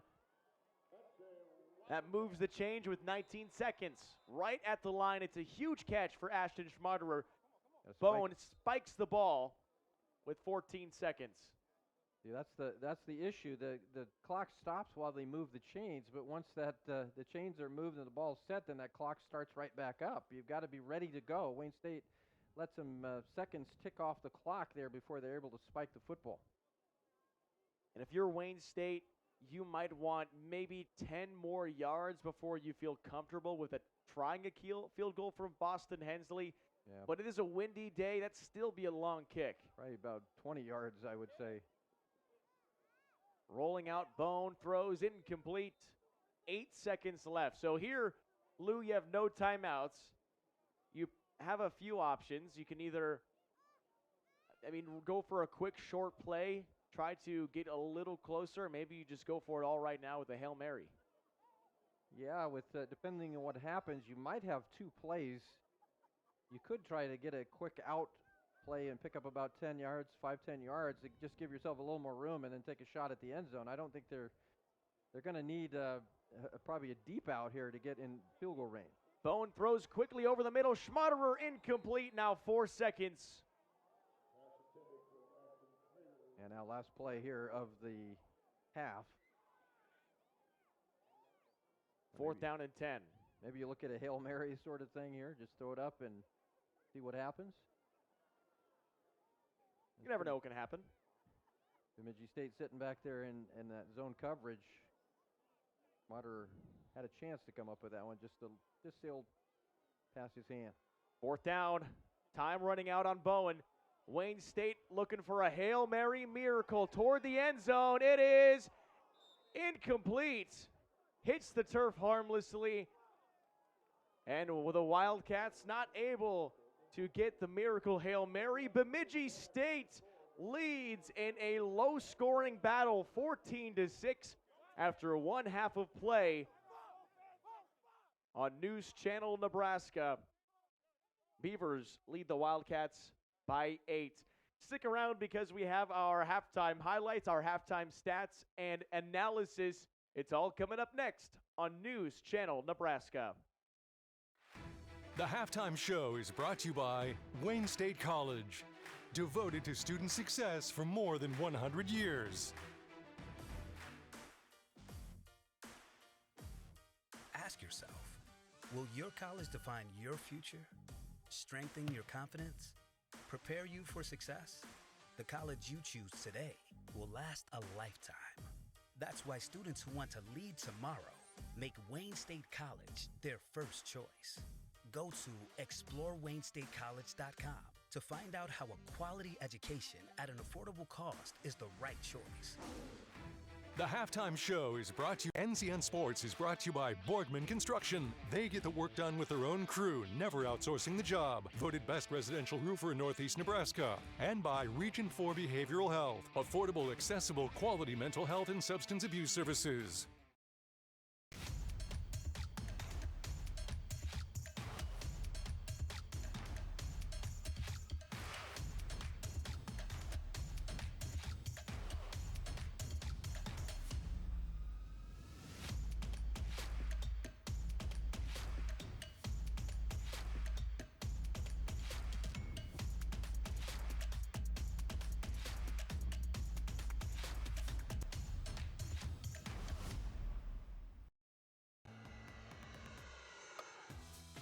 Let your next adventure take flight in Sarpy County, Nebraska for some high-flying fun. Legendary family adventures.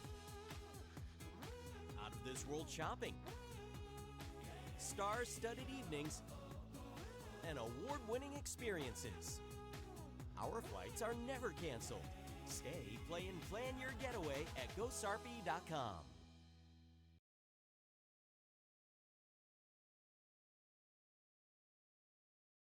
At Faith Regional Physician Services OBGYN, listening to you to create an individualized healthcare plan that fits your needs and preferences is our top priority. Whether you need an annual checkup, specialized gynecology care, or pregnancy management, we partner with you to provide expert care using advanced practices, technology, and techniques. Faith Regional Physician Services OBGYN. Care on your terms is the Faith difference. Does your business need quick, competitive financing for heavy machinery, trucks, or other equipment? Currency is here to help. Whether you're financing construction equipment, farm equipment, trucks, trailers, or any other big-ticket item, Currency will automatically find the best rates. Currency facilitates loans for up to $500,000 with repayment terms up to 72 months. It's fast, easy, and free to use. Visit GoCurrency.com and apply today. Fall harvest means long hours for you and your equipment. You both need a fuel that can handle the pressure. So use Cenex Ruby Fieldmaster Premium Diesel from Farmer's Pride for more power, better fuel economy, faster starts, and special additives to help reduce downtime. What's more, when you do business with Farmer's Pride, you'll notice a personal touch that goes beyond the expected. Farmer's Pride, in the field, on your farm, in your community.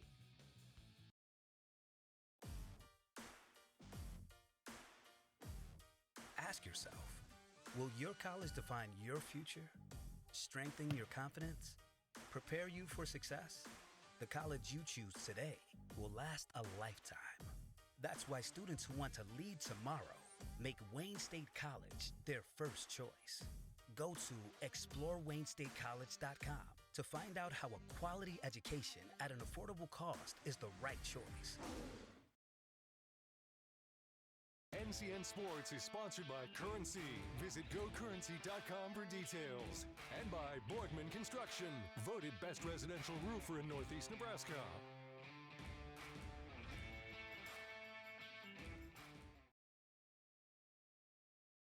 Hi, Hi, this is Dr. Kim. Chiropractic care is great for children, babies, and pregnant women. Chiropractic has been shown to make a pregnancy more smooth, less painful, and an easier delivery. Chiropractic has helped babies with colic, acid reflux, and many other things. Hi, my name's Josie Clark, and I'm a PA.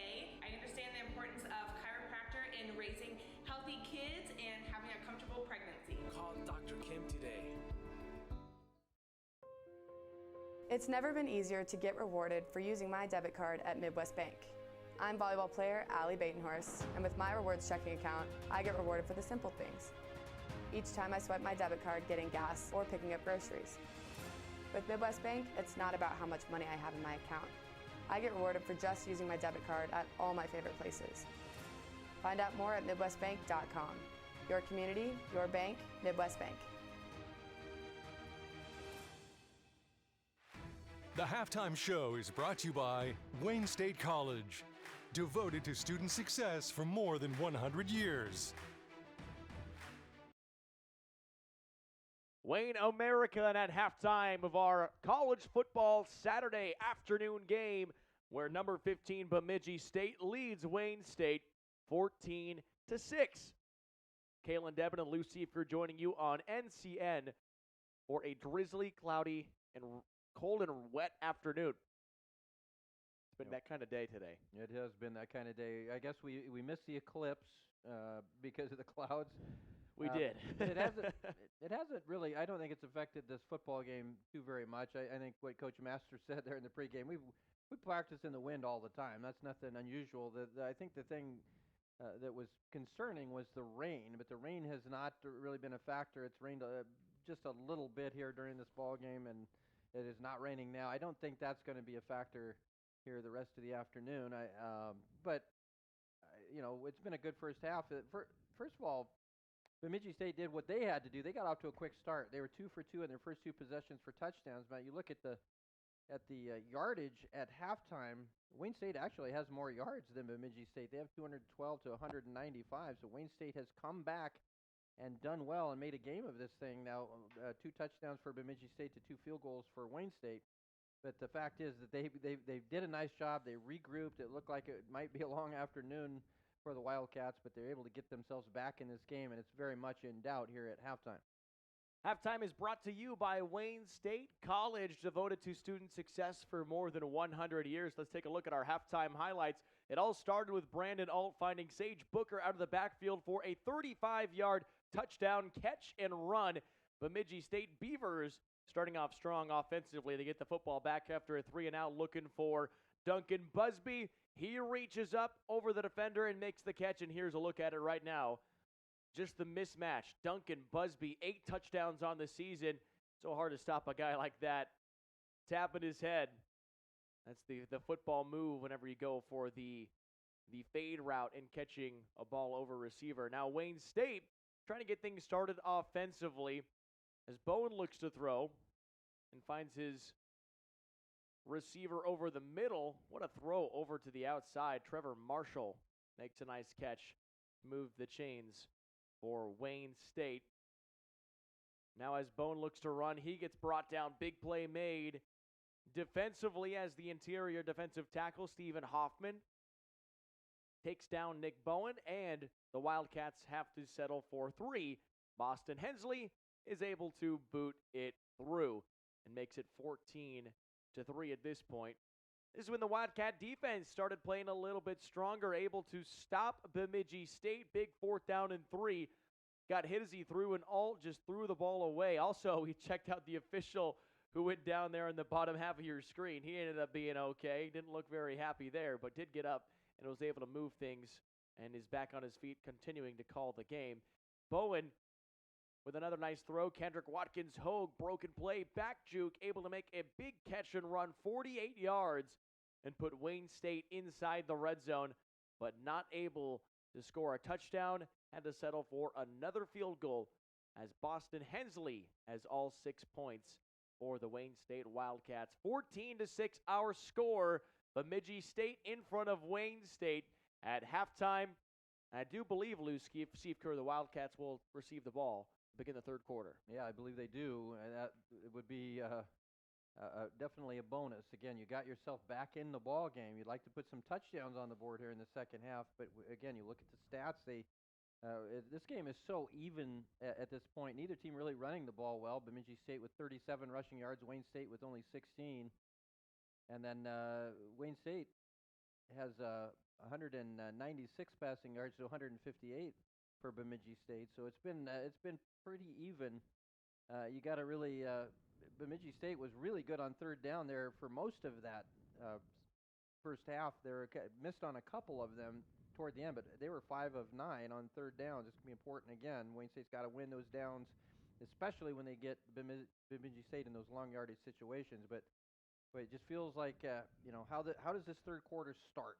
Does Wayne State put some points on the board, put a lot of pressure on Bemidji State, or that last time they went 3 and out a couple of times, and that led to Bemidji State scores. So you want to start well here in the third quarter if you're Wayne State, certainly. And it is a big one in the NSIC. We'll talk more about the Northern Sun Intercollegiate Conference, the standings, and how a game like this could shape the conference. That's coming up next on News Channel Nebraska.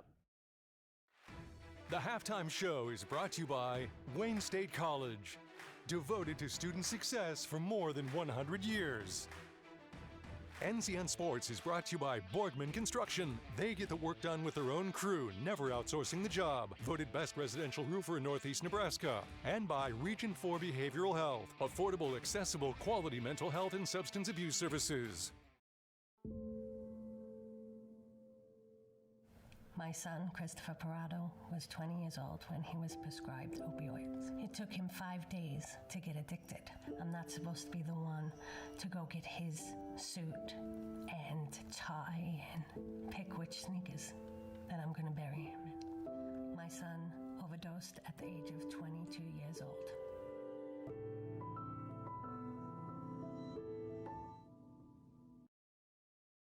At Elkhorn Valley Bank, we believe in local. It's something we live by. It's something we're proud of. It's helping our neighbors grow like they've helped us, supporting families, investing in lives, and creating prosperity. Local means making decisions that grow and improve surrounding communities we call home. Investing in our nonprofits and giving back. Elkhorn Valley Bank and Trust, great for you, great for your community. At Faith Regional Physician Services OBGYN, listening to you to create an individualized healthcare plan that fits your needs and preferences is our top priority. Whether you need an annual checkup, specialized gynecology care, or pregnancy management, we partner with you to provide expert care using advanced practices, technology, and techniques. Faith Regional Physician Services OBGYN. Care on your terms is the Faith difference.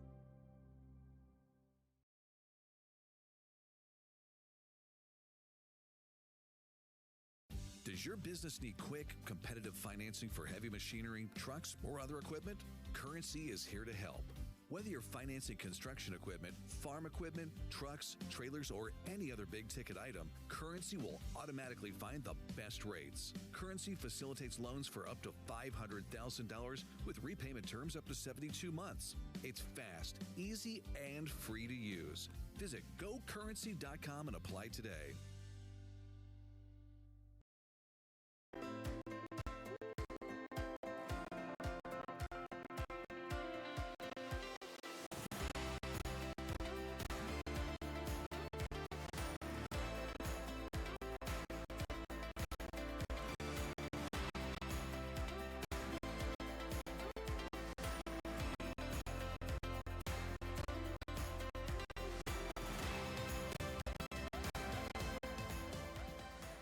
Partnering your everyday since 1975. Woodhouse. Does your business need quick, competitive financing for heavy machinery, trucks, or other equipment? Currency is here to help.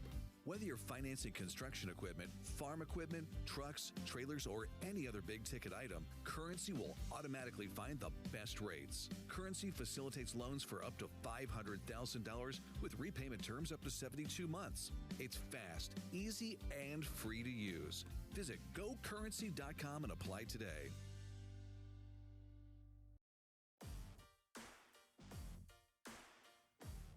Ask yourself, will your college define your future, strengthen your confidence, prepare you for success? The college you choose today will last a lifetime. That's why students who want to lead tomorrow make Wayne State College their first choice. Go to explorewayneStateCollege.com to find out how a quality education at an affordable cost is the right choice. The halftime show is brought to you by Wayne State College, devoted to student success for more than 100 years. News Channel Nebraska at halftime of the Hall of Fame game as number 15 Bemidji State leads Wayne State 14-6, honoring the 2008 football team here in Wayne, America. For the Wayne State Wildcats, Kalen Devin, Lou Siefker joining you on News Channel Nebraska. Take a look at some scores around the NSIC. Yeah, been an interesting, a few interesting scores here. Minnesota Duluth, the team that Wayne State beat last week. I think they're taking it out on University of Mary. It's 32-0. That game's at halftime. Another game at halftime. A battle of a couple teams in the middle of the Northern Sun Conference. Sioux Falls and Minnesota State Moorhead. Sioux Falls up 21-20. Get a late touchdown there to take the lead. Also at halftime. And then certainly here 14-6 in favor of Bemidji State. Those are the three games being played right now. They're at halftime. A couple first quarter scores. Minnesota State, the highly ranked, fourth-ranked team in the country, they up 3-0 against Western Oregon, playing a out-of-conference game here today up in Mankato. And then Minot State has a 7-3 lead late in the first quarter over Concordia St. Paul. There you go. Scores around the Northern Sun Intercollegiate Conference. And this is a big one. Wayne State and Bemidji State, 4th and 5th respectively right now, kind of tied in that area toward the top of the conference. A big win today could be very monumental throughout the rest of the season. We've got Luke Stera, the third member of our broadcast, with a hit. Send it on down to Luke. Yeah, and last week it was homecoming for the Wildcats, a big day really in general for the college. Today it's kind of the same, this time focusing on the sports side as it is their Hall of Fame day today, and many of Wayne State College's athletes through their past being inducted into the Hall of Fame. One of the teams being inducted into the Hall of Fame today is the 2008 Wildcats. The 2008 Wildcats went 9-3 and made an appearance in the NCAA Division II playoffs before falling to fellow Nebraska State College, Chadron State, in the D2 playoffs. Those players of those teams include Silas Llewellyn, as well as Travis Roan, and of course, very familiar name for us in the media side, because he's the head coach, Logan Masters, getting over 1,000 yards receiving that year, 1,179 yards, as his team in 2008 being inducted into the Wayne State College Hall of Fame here today. Hopefully for the Wildcats, Coach Masters can see out the win today as they trail 14-6 at halftime. But Kalen and Lou, back to you. Luke, that's a great point. The 2008 team was the first team for Wayne State to make the Division II playoffs. Had standout linebacker Luke Hoffman, who ranks third in all-time tackles at Wayne State, also Logan Masters. And I think Logan Masters is hoping, I mean, he's part of one team now in the Hall of Fame. I think he's hoping to have a couple, his hand on a couple other future teams in the Wayne State Hall of Fame. Logan Masters, this doesn't ring a bell. I don't, no, he's one of the best receivers Wayne State's ever had. Yeah, that's a good group. Yeah, Logan Masters would love to have this team that he's coaching. How good would that be to be not only a player on a team in the Hall of Fame, but be a coach for a team that's in the Hall of Fame?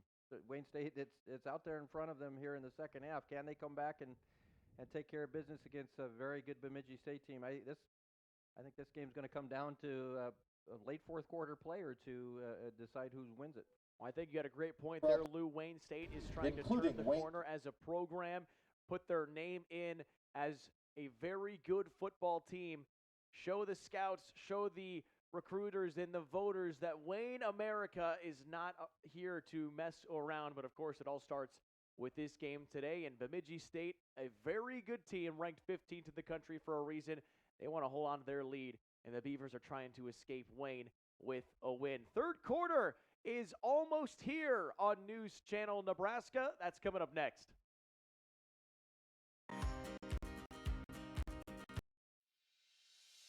Get rewarded and earn interest for using your My Design Rewards checking account with Midwest Bank.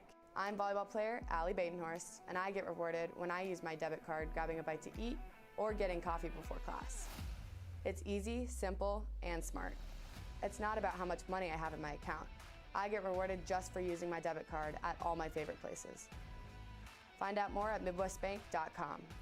Your community, your bank, Midwest Bank.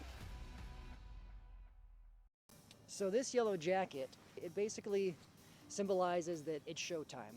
The Yellow Jackets are a throwback to Monday Night Football. The 1970s, Keith Jackson, Howard Cosell. That was the big broadcast in the country. Now we're the big broadcast in Nebraska. When News Channel Nebraska is covering a game, we want you to know that we take it seriously. We want to dress sharp. We have pride in what we do. And we're going to wear those yellow jackets to show people, you know, we're a little old school, but we're also the important broadcast of the night.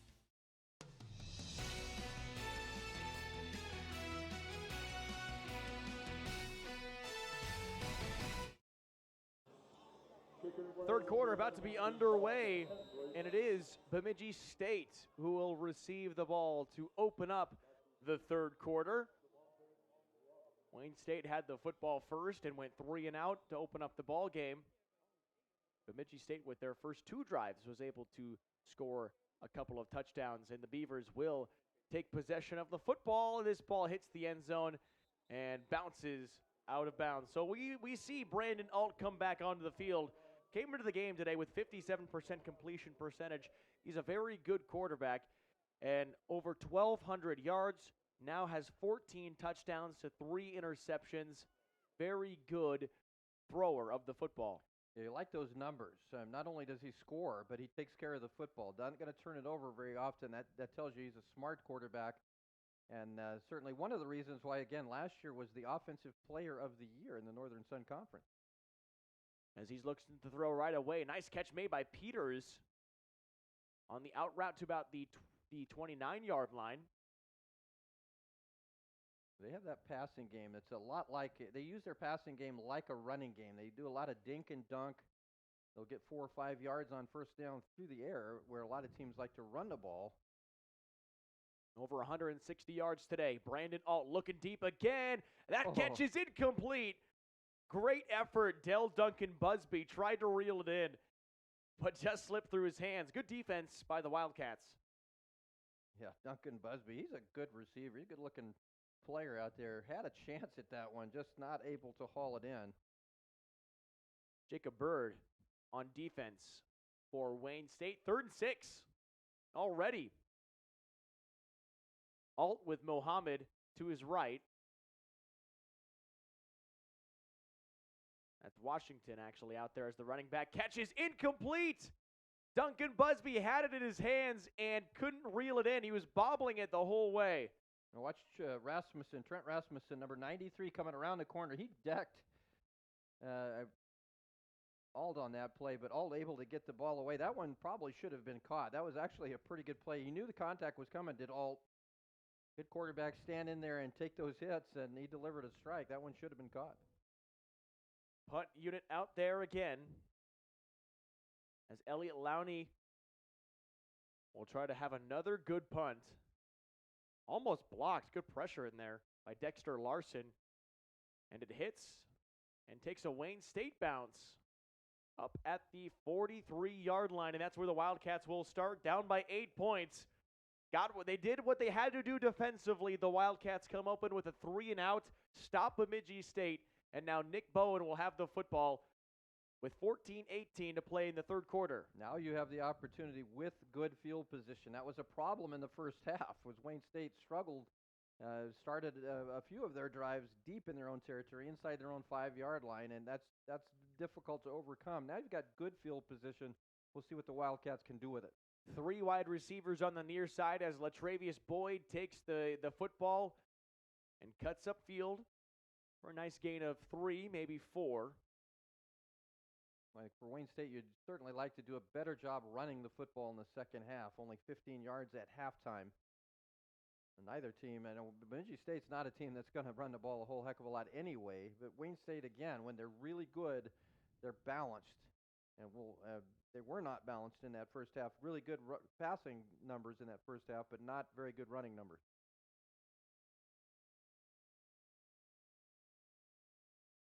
Second down, Bowen hands it off to Boyd. Trying to get the running game going, and Latravius Boyd with a nice run across the 50, picks up the first down and more across the 40-yard line. And mark him down right at the 40. Great run by Latravius Boyd. Yeah, he has got a bright future. He's a young man that he's a guy that can get you those tough yards, but he's also a guy that can produce a big play. He's had, I remember a couple of weeks ago, had a 75-yard touchdown run. Gets the ball again. Boyd outside. Boyd with a lot of green grass and trips up after picking up about 12 yards in a first down. Call it 14. I don't think Latravius Boyd realized how much space there was when he cut that corner. Yeah, it looked like the 30-yard line got him on that. I'm not sure what happened there. He just lost his footing. That's unfortunate. I think he might have had a chance to score on that play. Wayne State doing all they can with their running backs as Forgy now into the game. You talked about Boyd as a redshirt freshman. Dawson Forgy is a sophomore, picks up a block. Look into the end zone, wide open, incomplete. Kendrick Watkins-Hogue was there, and Bone just sailed him a little bit. Had a couple of guys in basic seam routes here. Watch this pass. Watkins-Hogue's wide open, the ball thrown behind him. That's unfortunate. Now, you're not going to see Bone throw a pass like that very often. He doesn't make too many mistakes, and he kind of threw it off his back foot. He was fading to the back, and just a tough throw. Yeah, that was a touchdown. If that's a good pass, that's an easy touchdown. Second down, Bowen. Outside Forgy, incomplete right through his hands. Look, both quarterbacks taking some licks there. That was Stephen Hoffman again, 6'4", 270. He's been on a lot of plays. One of those frightening defensive linemen for this Bemidji State team. Just tremendous day today. He's got 2.5 sacks on the season, 5 tackles for loss. Actually now 3.5 sacks if you count the sack he had today. And you don't usually see numbers like that for interior defensive linemen. Yeah. Now, Wayne State, you got to be thinking 4 downs here inside the 30-yard line. Bowen, deep drop back. Pressure comes from the outside, evades. Bowen stands in the pocket, throws incomplete. Well, he was out of the pocket, but decided to let the ball go instead of running forward. Fourth down. From here now, you're looking at about a 44, 45-yard field goal. And with the wind, I would say it would be at their back, but it's kind of swirling. It might be tricky. The coaches know, your limits of what your kicking game is. It looks like Wayne State is going to go for it here. From the 27-yard line, they will go.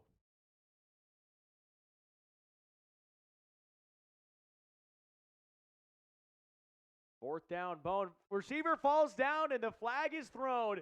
Kendrick Watkins-Hogue was hit out of his break, and an easy flag for the official as Colton Herman tripped up Watkins-Hogue. Yeah, I think he collided out there. Holding, number 8 on the defense. No, I think that's 10-yard penalty from the previous spot, automatic, first down. That's the right call because Watkins-Hogue was literally on the ground before Bone threw the ball. I think that's exactly the right call. See if we can see it. You can't really tell from that angle, but you see there as he's cocking his arm to throw. Here it is on the top of your screen. Kind of thrown down. Yep.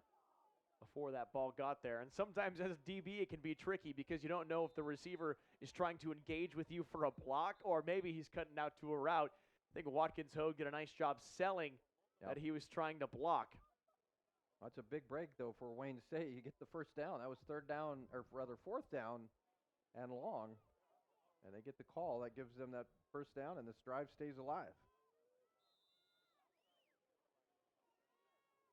From the 17-yard line, Latravius Boyd is the running back in the formation.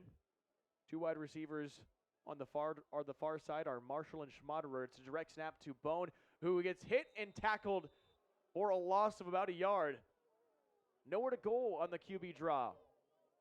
Yeah, that play has not worked today. That's a kind of a staple of Wayne State's offense, that quarterback keeper from Bone.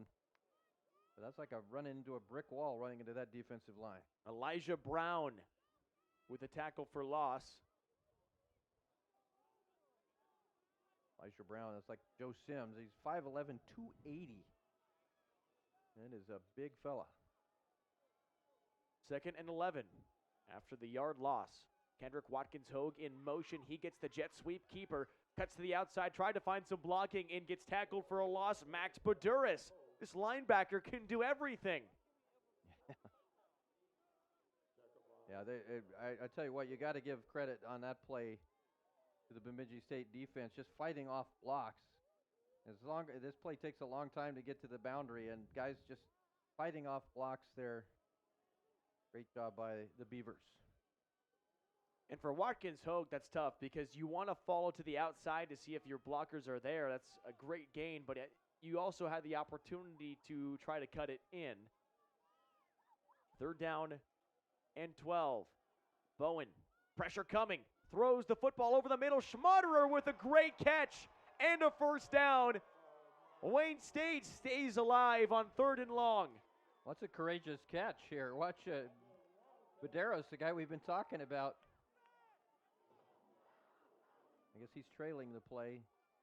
One of the Bemidji State players was right there. It looked like going to take a lick. That's going across the middle like that and diving across to make that catch. That takes courage.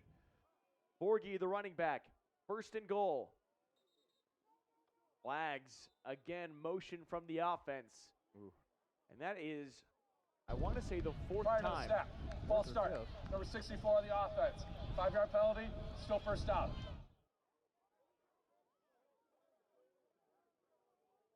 Backs up Wayne State 5 yards to the 8. You know, penalties are never good, but they're worse in that situation. That just you can't give up 5 yards when you're knocking on the door trying to tie the ball game up if you're trying to get a touchdown. It's harder to score from like the 8 or 9 yard line than it is from the 3 or 4 yard line. Watkins-Hogue in motion, keeper for Nick Bowen. Hit at the 5 and dropped. Gain of 3 yards. 2nd down. Again, the keepers from Bowen have just not been there, and well scouted by this defense. They're not going to allow Bowen to beat him with his legs. They've stopped him in his tracks pretty much every time today. In terms of rushing for Wayne State,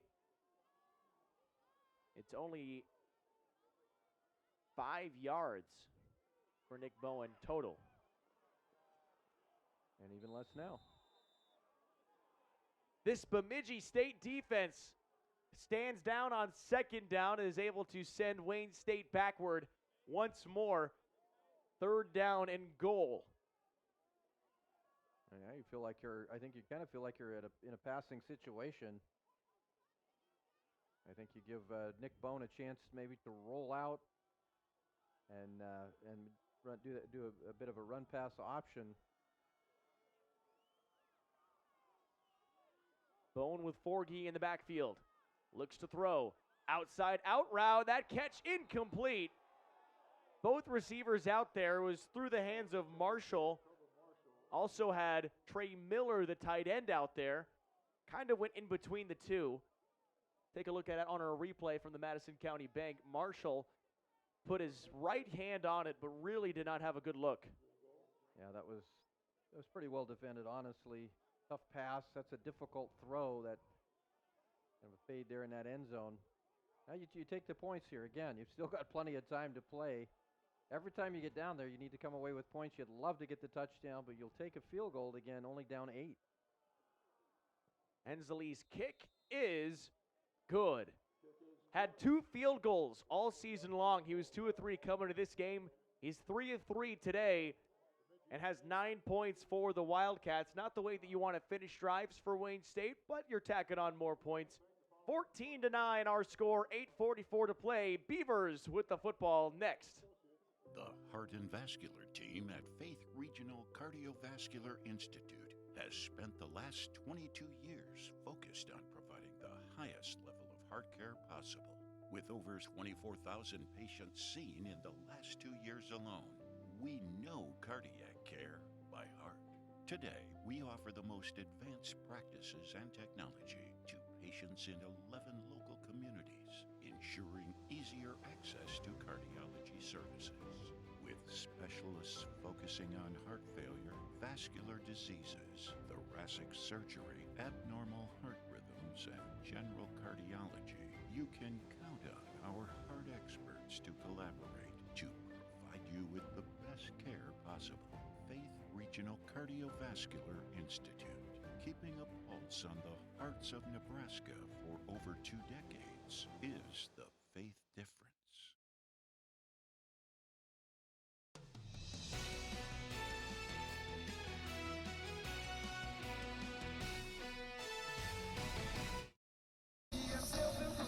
Boston Hensley has been the main man today. Field goals from 24, 27, and he tied his career high, his career long of 36 yards earlier in the game. He's got all 9 points for Wayne State as the Wildcats boot this thing deep. And Bemidji State will let it hit in the end zone for a touchback. We talk about Wayne State not being able to finish off drives. They are able to get a couple points, so you're still scoring in the red zone, but not the points that you really want. Well, again, you'd love to have the touchdown. That's the that's the ideal situation. But you have opportunities to score. You've got to put points on the board. You'll take 3 over 0 any day, and it keeps you in the ball game. You're down 5 now. If you're able to get a touchdown, you would take the lead. The defense has played well since that first quarter. This Wayne State defense. Got to try to keep it up here and keep that Bemidji offense off balance. Gotta love the adjustments made by the Wildcat defense. Here's Duncan Busby. He dropped a pass his last time being targeted, and he makes a catch and runs for 12 yards. First down to Beavers. Yeah, looked like a pretty good block over there.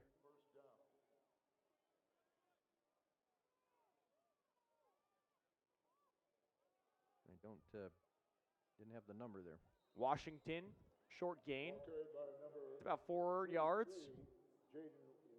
Jaden Washington. I think that was Bryce Peters on that last play that threw that block that sprung him for the first down. Bryce Peters, 5'10", 190.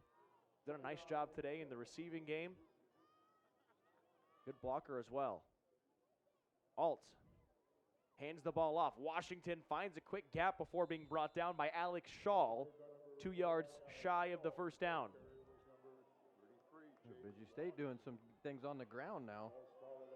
Moving quickly. Beavers hand it off again. Washington short of the first down, maybe by a yard. Brings up 4th down and short, and now it's decision time for Bemidji State. You're beyond the 50-yard line. You probably feel confident you can get this thing, but if you don't, Wayne State has it at midfield. Yeah, that's definitely a big decision. Coach Bolte, one of the best around. And they will go. Or at least show like they'll go. I think they're going to try hard to run count. offside, yeah. Looking back toward the sideline. 7:06 to play in the third quarter. 4th down and 1. Looking to throw. Alt rolls out. He's got space for the first down, and he's got it. Brandon Alt uses the legs to pick up the first down on 4th and 1. Mike Alt is the type of quarterback, first of all, very intelligent. He's trying to go through his progression. He's trying to find an open receiver. He knows he's quick enough there to pick up that first down. Not going to force the pass. Fakes the handoff. Alt looking deep, far sideline for Duncan Busby. He reels it in and dives across the goal line for a Bemidji State touchdown. Boy, what a play. What a pass. Duncan Busby is as good a receiver as you're going to find at the Division II level. That was a great job to haul that one in. He's a tough guy to cover man on man. That's what happened there. And he hauls it in. Yeah, that's a tough assignment for Adrian Pigeon. Huge touchdown for Duncan Busby. It's his second touchdown of the day. It's his 9th on the season. PAT hits the upright and is no good. 20-9, 11-point lead for Bemidji State after the massive play. A gain of 50 yards for the touchdown. Wayne State gets the football. Coming up next. Home is more than a place. It is a feeling, a refuge, a comfort, and the home lending team at Madison County Bank knows how important it is to you to have a house that feels like a home. Building, remodeling, buying, or renting, no matter your home situation, stop into Madison County Bank to see how we can help you achieve your goal. Madison County Bank, here to help you grow. Member FDIC, Equal Housing Lender.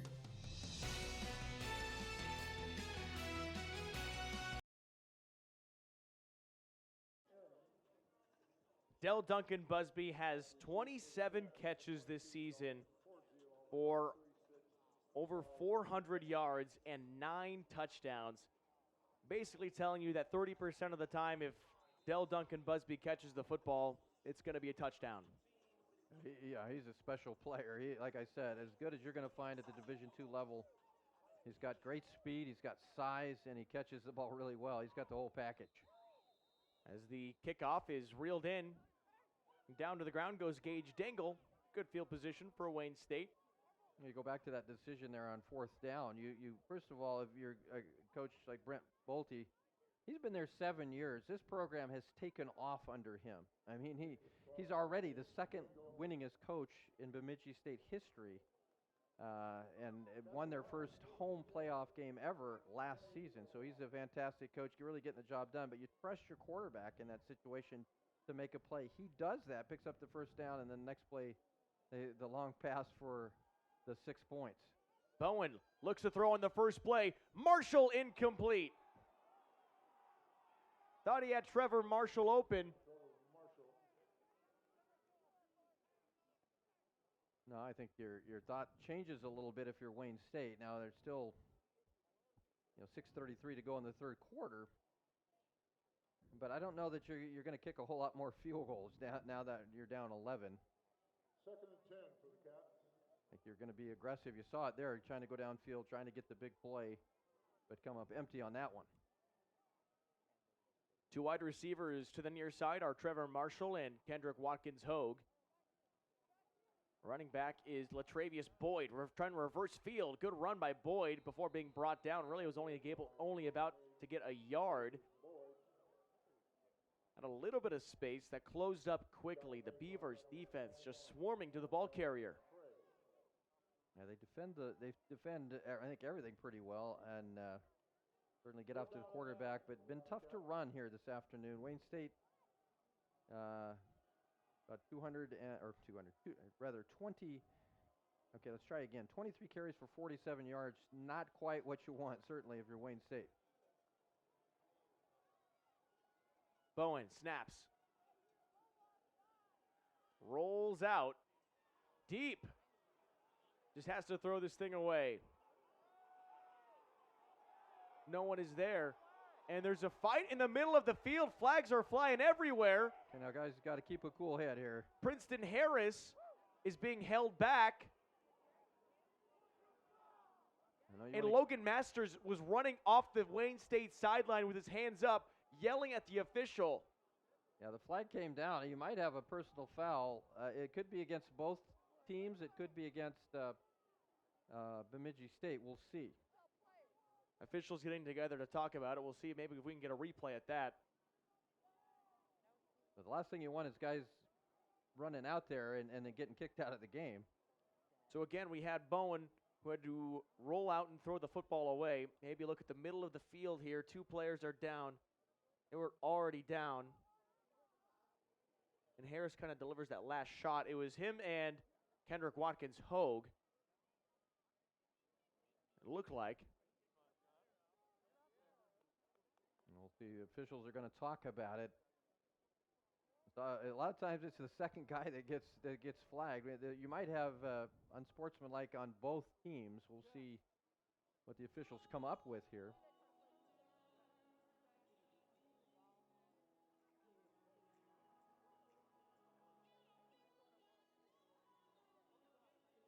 Looks like maybe. So look at the middle of the field. It is Kendrick Watkins, Hogue, and Harris. There was the very initially. Here's the head referee. After the play was over, unsportsmanlike conduct, number 3 on the offense and number 11 on the defense. Both penalties offset. The play counts. It'll be 4th down. Whether that's right or wrong is up for debate. Penalty of the game. What happens a lot of times when the officials aren't sure, but the two guys are fighting, they're going to call it on both guys.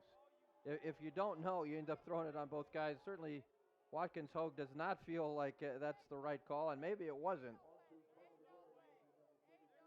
Yeah, Watkins Hogue was not very happy about it. And the thing that really sticks out to me is you had both players get flagged, but instead of having offsetting penalties and redoing 3rd down, since it was after the play counts. Yeah, it's after the play. You're exactly right, Kalen. And so now Wildcats have to kick the ball away here. This is now you're kind of back where you were a little bit in that first quarter. You've really got to play well defensively now. Can't give up another big play to the Beavers.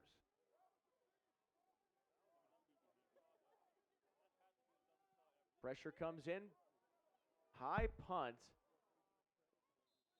And the fair catch is made by Bemidji State's Jake Hill. Beavers with pretty good field position again after getting the punt return. Call it the 39-yard line. The Wayne State had the football after a chance for maybe a return shot as Bemidji State scored. 50-yard touchdown with Duncan Busby the last time out, and now the Beavers with another opportunity to keep their offense on the field. Up by 11, 5:37 to play in the 3rd quarter. Handing the football off. Nice gap by Ali Mohammed. Gain of 4 yards. 2nd and 6 upcoming for the Beavers. Bemidji State going much more to the running game here in the second half than they did in the first half. And you'll take 4 yards on 1st down pretty much any time. Throwing outside quickly, Duncan Busby with another catch forced out of bounds by the Wildcats. Adrian Pajan. I love that quick passing game of the Beavers. They do that very well.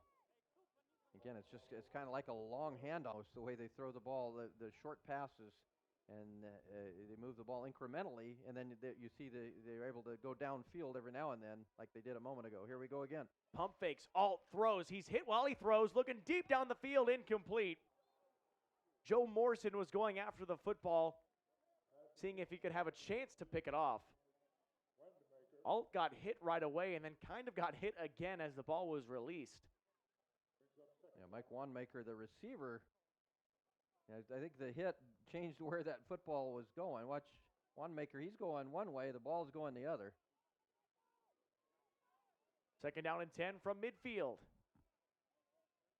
Bemidji State's ranked 15th in the country. They've got an 11-point lead. Throwing quickly, caught, big play, nice move made. Up to the 20-yard line, stays on his feet. Drayton Lehman down to the 1-yard line. It's a gain of 49 yards on the catch and run from redshirt sophomore Drayton Lehman. Wow, have they had some big plays here in the second half. Watch him get away from the defenders here, break a tackle, and then spin out of another tackle situation, and if not for the trip, he's in there easily for the touchdown. 1st down and goal from the 1-yard line. In motion, Wanmaker. Handoff, and down goes. No, Booker stays up. That's Mohammed Ali Mohammed is in for the touchdown. What a run!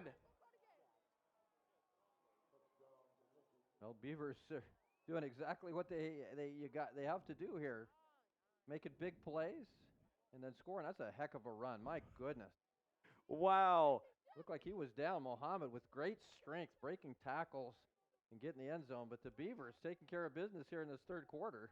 His 5th touchdown of the season, and a Beaver is down on the field.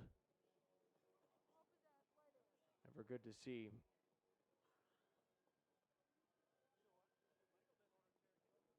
.406 to play in the third quarter. And down on the field, that is Foster Mulvihill. Excuse me.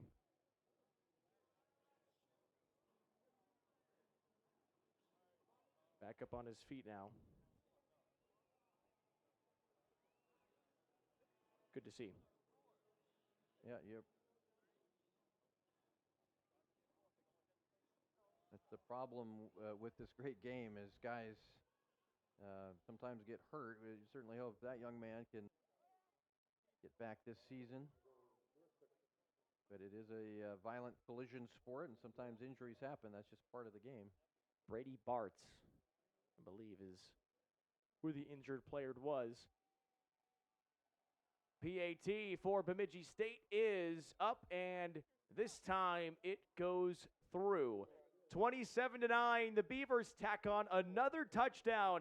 Their offense has been great today, and Bemidji State leads by 18, 4:06 to play in the third quarter. Wayne State Wildcats with the football coming up. NCN Sports is sponsored by Currency. Visit GoCurrency.com for details. And by Boardman Construction, voted best residential roofer in Northeast Nebraska.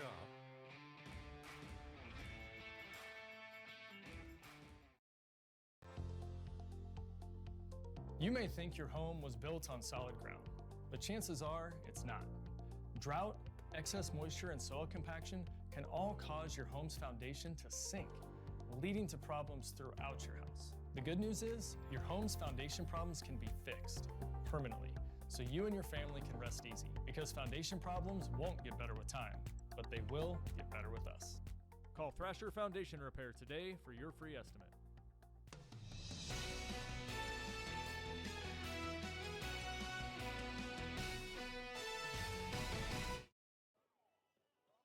Bemidji State with another touchdown, and I love the routine from the kicker, Landon Ahrens. He's excited. Always does that little high jump. And he's got that red towel behind him. It almost looks like it's a cape. Superhero as we boot this thing away. And it's a squib kick that is taken and knelt down by the tight end, Gage Dangle. The one thing Wayne State has to guard against here is looking at the scoreboard. You can't worry right now. You're down 18. You can't worry about that. You got to worry about this drive. You got to be able to put points on the board on this drive. You're not going to get 18 points back right away. And sometimes teams, when you get behind, you start pressing. You start trying to do things, a little bit out of character for you. You just got to make plays and put points on the board here on this drive. Right. Sometimes you look for the big play, the big touchdown pass, whatever it is, as Boyd gets the swing pass caught for no gain. Second down and 10. Looking at some streaks in this one, we mentioned Bemidji State, they are road warriors under Brent Bolte, 12-3 on the road over the past 2+ seasons. Bolte is 28-11 on in his 7-year career. Meanwhile, for Wayne State, Logan Masters is 9-0 at home. Yeah, that streak is in jeopardy right now. We'll see if Wayne State can mount a comeback. Here's Forgy on the catch, stays in on his feet. Dawson Forgy close to the marker and tossed out of bounds. About a yard short of the first down, 3rd and 1. It gets thrown out right at that marker, but yeah, you're right, Kalen. Just going to be about a yard short. Boy, this is a must convert here for Wayne State. You've got to be very efficient with the football. You've got to be good every time you have it and find points every possession. We've been talking about this game, how there's Still more football to play, but now there isn't as much football to be played. It's not a keeper. It is a keeper by Bowen. He didn't hand it off to Watkins Hogue. 2-yard gain and a first down for the Wildcats. Yeah, that's been dicey on that play all day. Enough there to get the first down. And talk about trusting your senior quarterback. Well, I guess he's not a senior. He's a junior. He feels like a senior. He's been here forever. Nick Bowen plays like a senior, able to get that first down and keep this drive alive. When Nick Bowen is done at Wayne State, he will be one of the best quarterbacks in Wildcat history. He might be the best pure passer and all-around best quarterback they've seen to this point. Yeah, he's fantastic. He will be down on the sidelines someday doing the Hall of Fame thing, no doubt about that. Good pickup there on down. Again, you don't worry so much about the clock right now. You don't look at the scoreboard. The message to your offense now is execute and convert. Put some points on the board.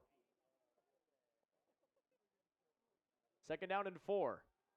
Bowen throws, looking for Kendrick Watkins. Hogue incomplete. Tried to peel away from the defender, Jamel Stone, and could not haul in the pass.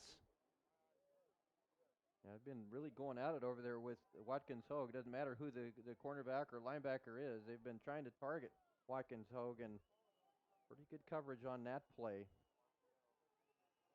You know, one thing at Wayne State, they've had a great season so far, but they don't have Jaden Johnson out there. That's one of their big play receivers. I was just about to say Jaden Johnson after missing him, and this catch is made. Trevor Marshall. Wow, what a catch on the far sideline. Picks up the first down and moves the chains on 3rd down and short. Well, you've got a lot of guys at receivers that have really good hands. And Marshall is one of them here. Makes a nice catch. Good coverage again. He just out-scrapped the defensive back there for Bemidji. You mentioned Jamel Stone. Jaden Johnson, 12 catches, 342 yards, and 3 touchdowns before he was sidelined. Looking deep for Trevor Marshall again. Incomplete. Great defense on the play by Isaiah Johnson.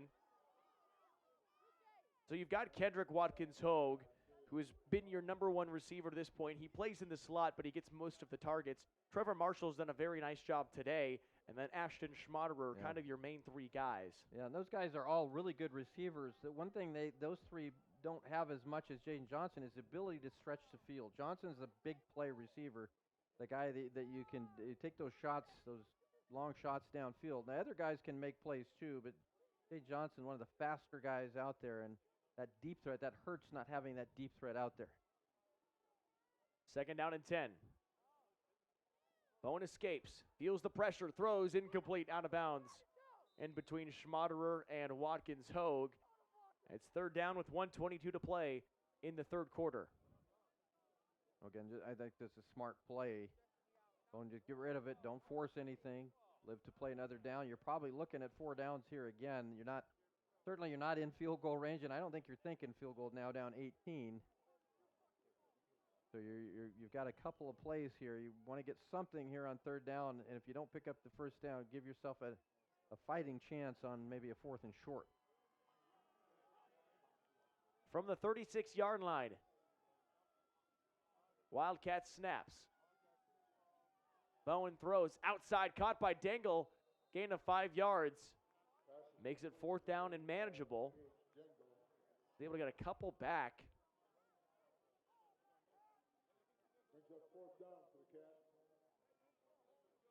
You want to keep your offense out there. Yeah, I think you're definitely going for it here. That's exactly what you needed there. Just, get a positive gain there. Set yourself up. 4th down and about 5 or 6 yards here to go. Big play nearing the end of the 3rd quarter. Wayne State with an attempt to keep the offense on the field. Setting a blitz. Looking deep. Open is Schmaderer. Comes back in. Got it.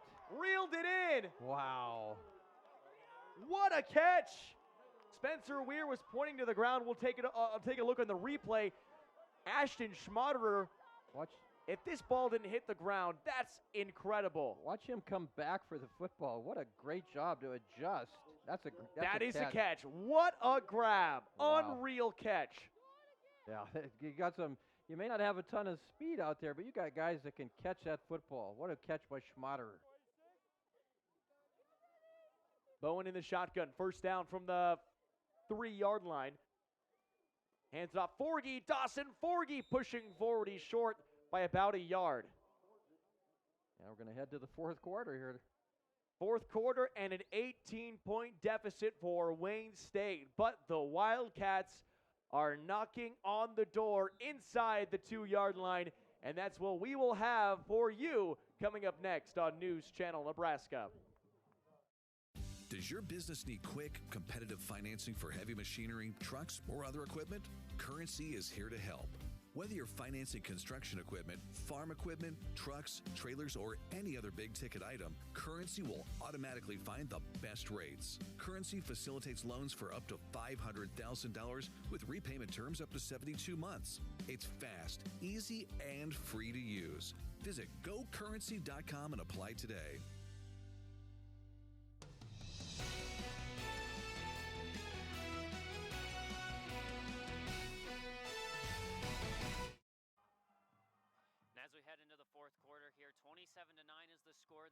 Hold the lead, and that's kind of a good way to segue into the next thing we're seeing on the field for the Wildcats sideline. A lot of the times they're watching for those holdings and pass interferences have not been called so far throughout the contest. Bemidji State has been able to shut down the Wildcats offense pretty much in its entirety when they enter into these types of situations today. The red zone has been the Wildcats' Achilles heel so far. They've only been able to get three field goals so far, 2 of them coming in the red zone. So the Wildcats are going to need to improve their red zone offense here as we get late on into this contest. Kalen and Lou, back to you. Do need to improve in the red zone as Forgy's pushing forward. Didn't get there. The Beavers standing tall inside the red zone once again. It's 3rd down and short. I'm impressed with this defense and really good run defense. Boy, they're just kind of dominating up front right now. Wayne State tried a couple of runs and absolutely nothing on either of them. And again, I think you try to get maybe Bone out in that run-pass option situation. We'll see what Coach Masters and Coach Prosser elect to do. Watkins Hogue across the formation. Bowen keeps it. Bowen is short. He's brought down again. It's Stephen Hoffman. Flag and down. A flag flies. We'll see what this is. That came after the play. Yep. Latravius Boyd checks in for Forgy. It's 4th down and short. You know Wayne State's going to go. If you're Wayne State, you hope it's a... After the play is over, personal foul, number 36 on the defense with a late hit. After this is the goal, automatic first down now. New set of downs. Wow, 1st down. Late hit Marcus Hansen. We'll see if we can grab a replay for you here. Watch 36. See if we can find him on your screen. There he is. He's got tied up. Right there. He was tied up with Trey Miller. Kind of pushed him back on the ground. Quarterback keeper. The tush push.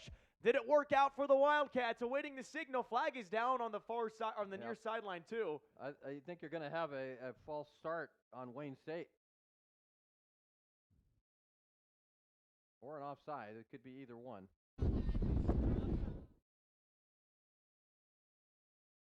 Here's the call.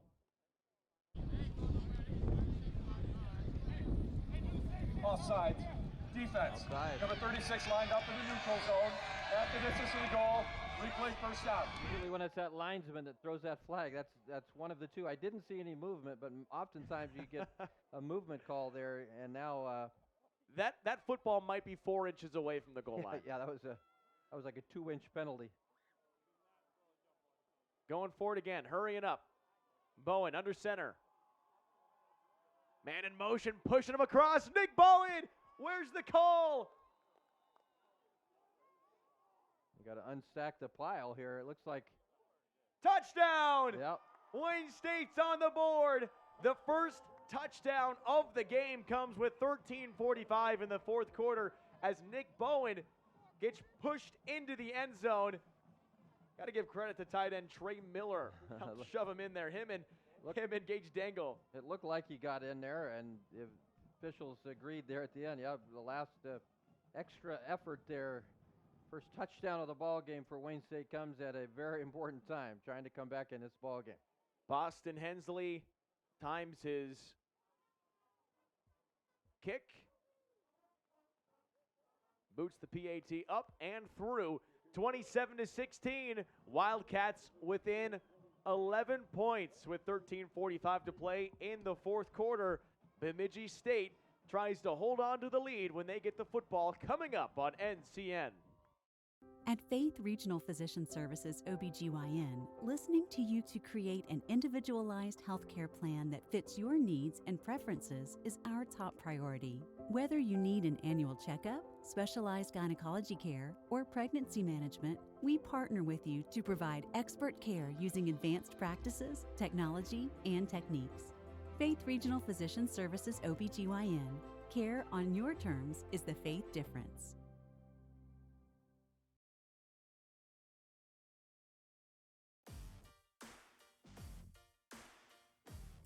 Ask yourself, will your college define your future? Strengthen your confidence? Prepare you for success? The college you choose today will last a lifetime.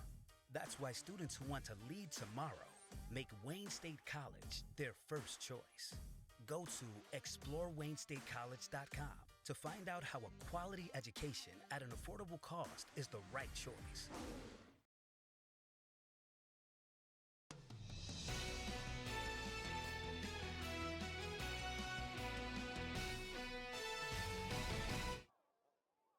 Here's the kick that's picked up by Bemidji State.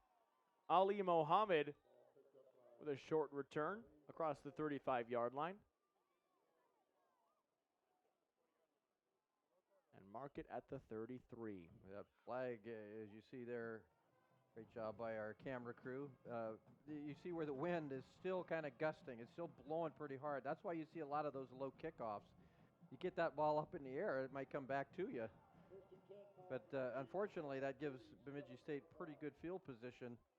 Bemidji State had 122 passing yards in that third quarter, and 99 of them were on 2 plays. Big plays. Rolling out to the left, caught by Peters. Peters met by Alex Shaw and driven backward. Short gain. Yeah, I really like the way Shaw plays. He is a good linebacker. And he's not out there to play games. He's out there to knock your block off. From the 40-yard line, after the 3-yard gain, Alt fakes the handoff to Booker, caught outside, far sideline and out of bounds. Jake Hill with the reception and the first down.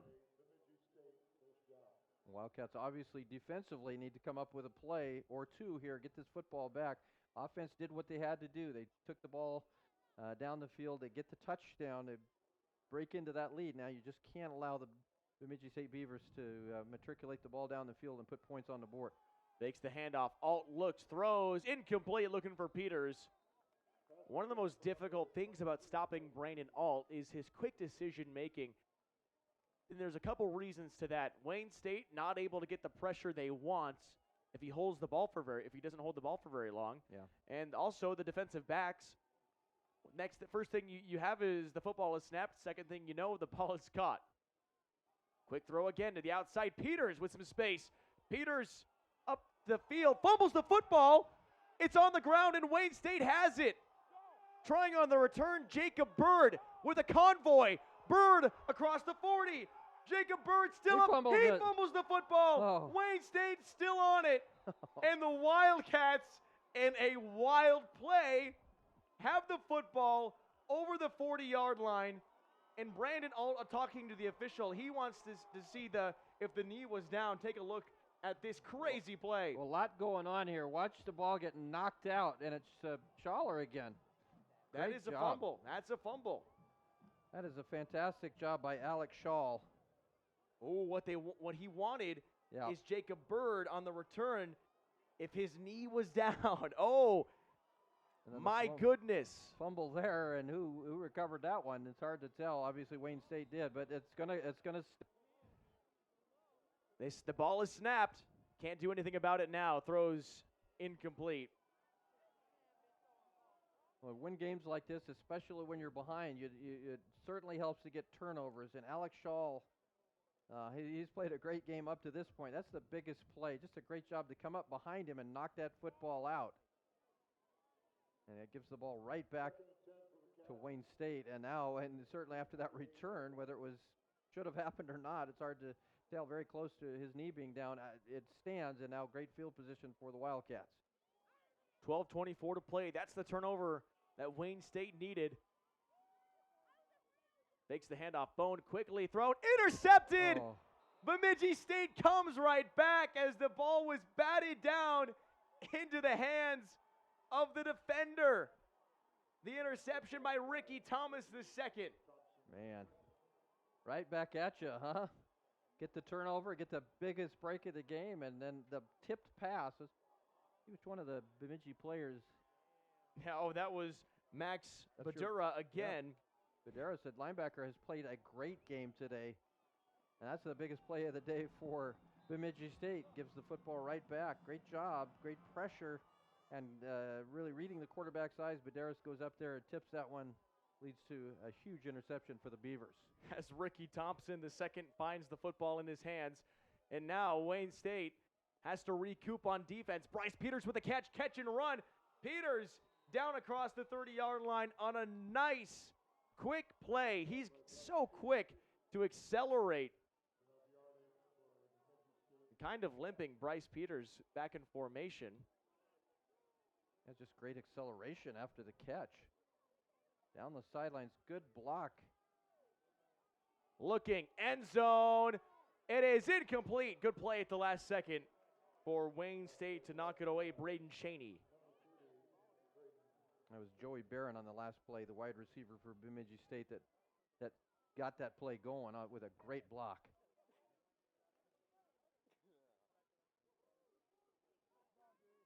I think at Wayne State, you've got to hold them to a field goal opportunity. A touchdown here might be a very difficult thing to overcome. Big tackle right away. Tate Henricks able to get there.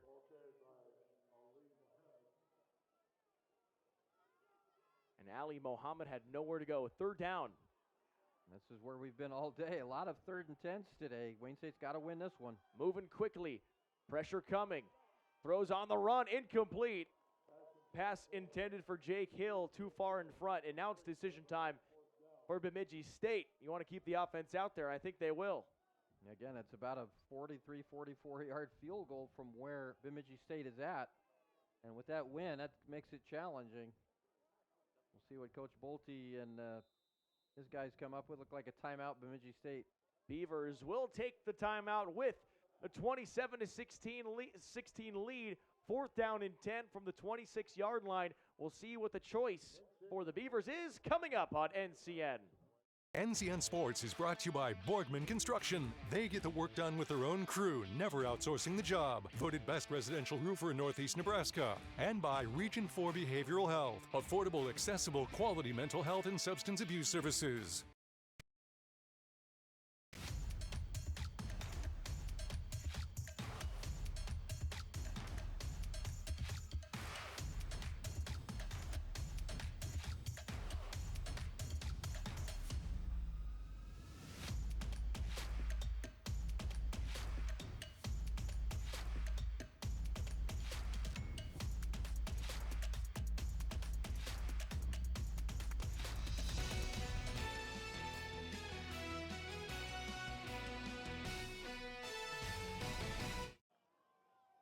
Let's take a look at that fumble we had a little bit earlier.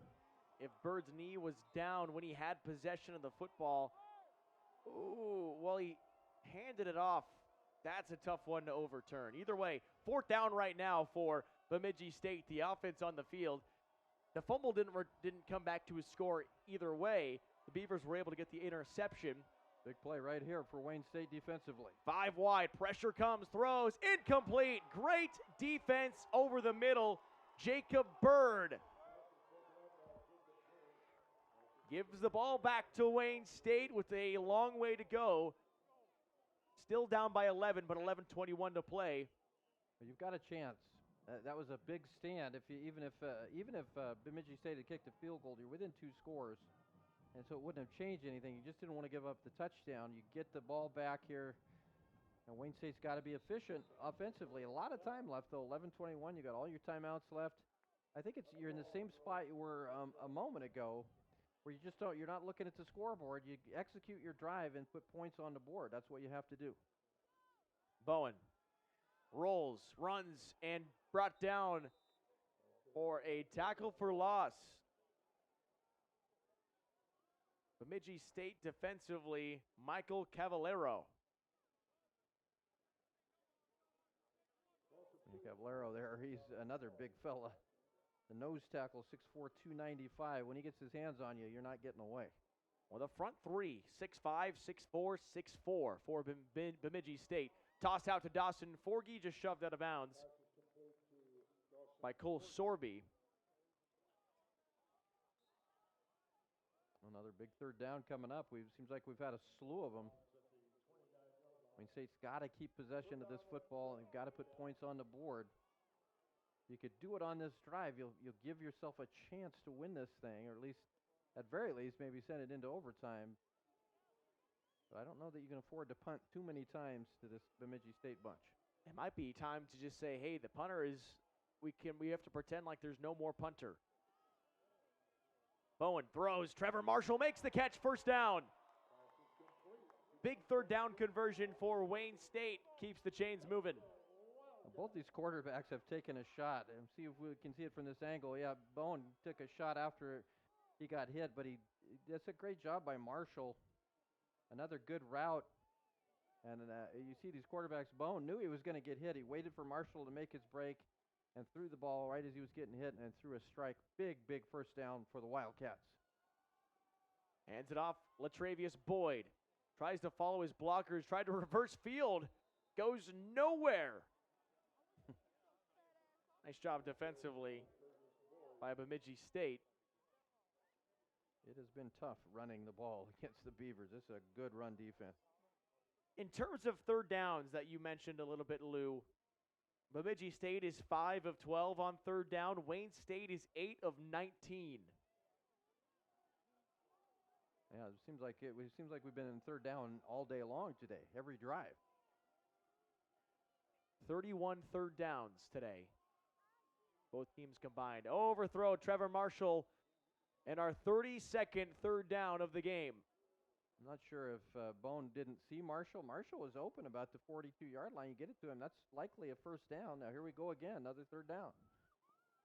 Or not a first down, but a good gain, I should say, not a first down. Third and 14 from the 40. Latravius Boyd in the backfield. Schmaderer, Watkins, Hogue, and Avante Savage are the three receivers on the near side. Bowen throws. Schmaderer makes the catch and has the first down. Wow. 9 of 20 for third down conversions today for Wayne State. Nearly 50%, and that is a great percentage to have. Yeah. But only showing 16 points. Well, it's third and 14, and you come up with a first down. Great catch by Schmaderer. Going quickly to Latravius Boyd, and he's met right at the line of scrimmage by Cole Sorby, called a gain of 1. Sorby, this damn linebacker, was just waiting for him to catch that football. Not a big gain there.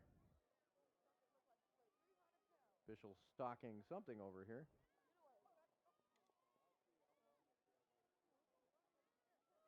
Forgy back into the game. Boyd heads to the sideline.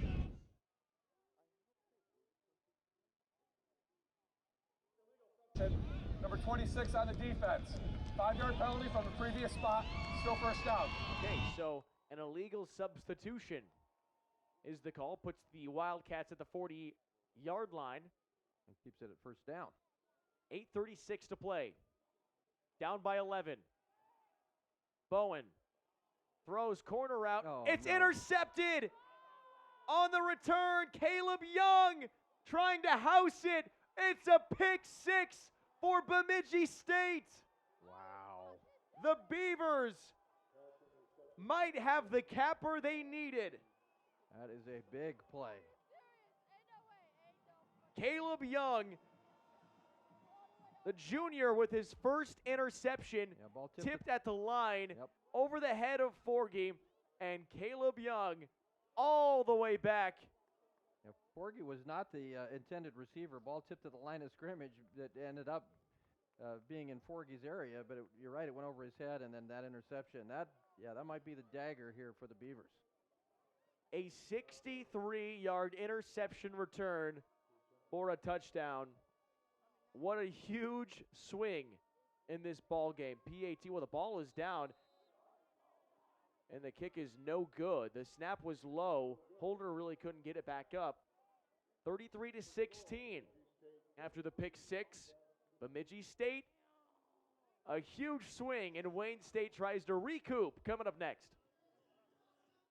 At Faith Regional Physician Services OBGYN, listening to you to create an individualized healthcare plan that fits your needs and preferences is our top priority. Whether you need an annual checkup, specialized gynecology care, or pregnancy management, we partner with you to provide expert care using advanced practices, technology, and techniques. Faith Regional Physician Services OBGYN. Care on your terms is the Faith difference.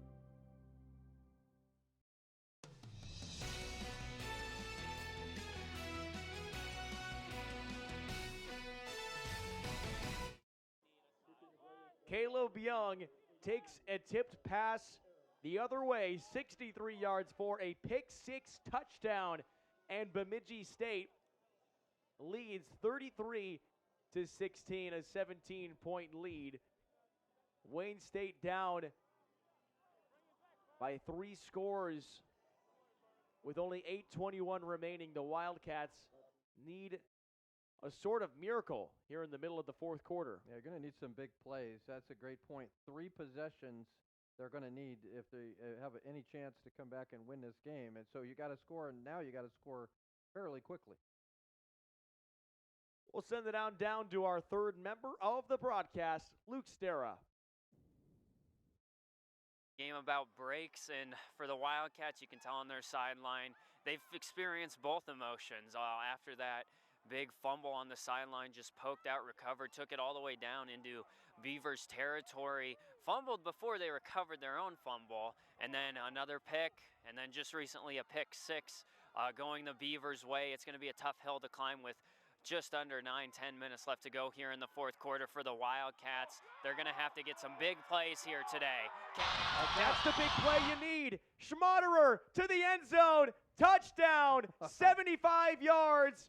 Luke said Wayne State needs a big play, and in the middle of his sentence, they got the play they needed. 75 yards to Ashton Schmaderer, and the Wildcats with a spark. Well, yeah, you needed to score quickly. Like Luke said, you needed a big play. None bigger than that.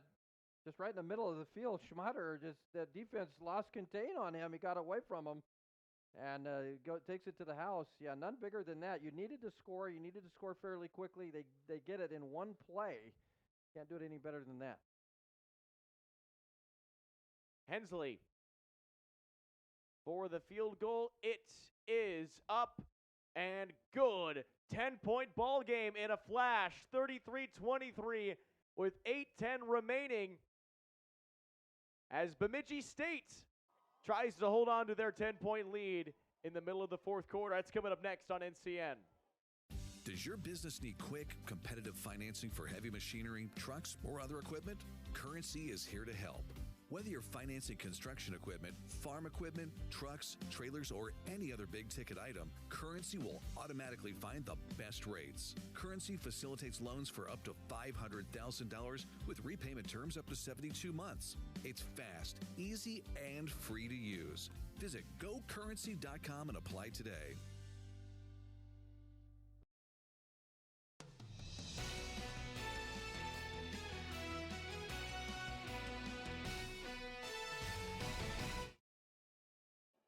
$8:10 to play. Wayne State with a big touchdown right after throwing a pick six. It's a 75-yard touchdown pass from Nick Bowen to Ashton Schmaderer. And the Wildcats are only down by 10 points. They got that big play. Now their defense needs to stand up and make a few more if the Wildcats want to keep the undefeated streak alive with head coach Logan Masters. Now, touchdown and a field goal would tie this game, and that is thanks to 2 missed extra points by Bemidji State. So down 10, you don't have to get 2 touchdowns. You need a touchdown, an extra point to send this thing into overtime. Low kick. Duncan Busby on the return just steps out of bounds. Up to the 45-yard line. The short kicks, I understand why they're doing that, but it's really giving Bemidji State some great field position. Up about the 43-yard line. That's, boy, if you're Bemidji State, you'll take that all day, and they have been taking that all day.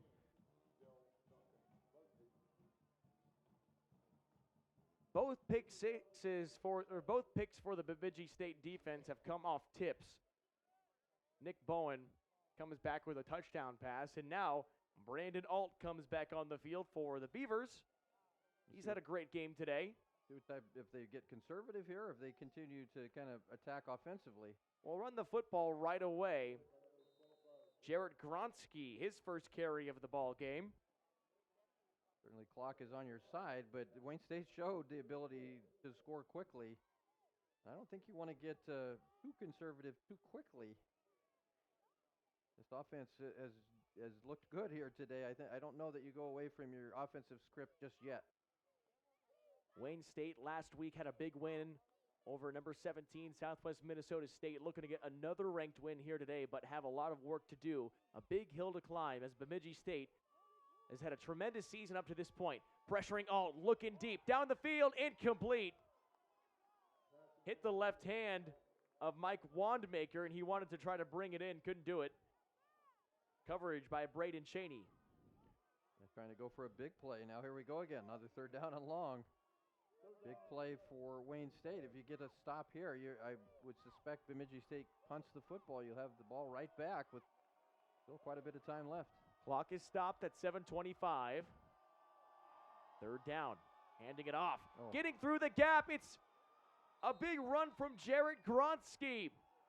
Wildcat defense did not see the run coming on 3rd down and long. Yeah, you're right. They executed that well. Nice hole there. And the 1st down for Bemidji State. That's a big 1st down. Right now the clock is your friend. If you're Bemidji State, you're not going to hurry. But again, you don't want to get too terribly conservative and get the ball right back to Wayne State. Another 1st down or 2 is going to make it very difficult for the Wildcats to come back. Wayne State showing blitz, they do. Pass thrown out to the far sideline, catch is made and tackle is made. Flag also comes out. I think you're going to have a hold on that far side. Catch was brought in by Drayton Lehman. He had the 49-yard catch earlier in the ball game. That set up the Beavers for a touchdown. Wandmaker, I think number 15, you see him kind of lobbying there to the officials. I think they're going to call him for holding. Mike Wandmaker.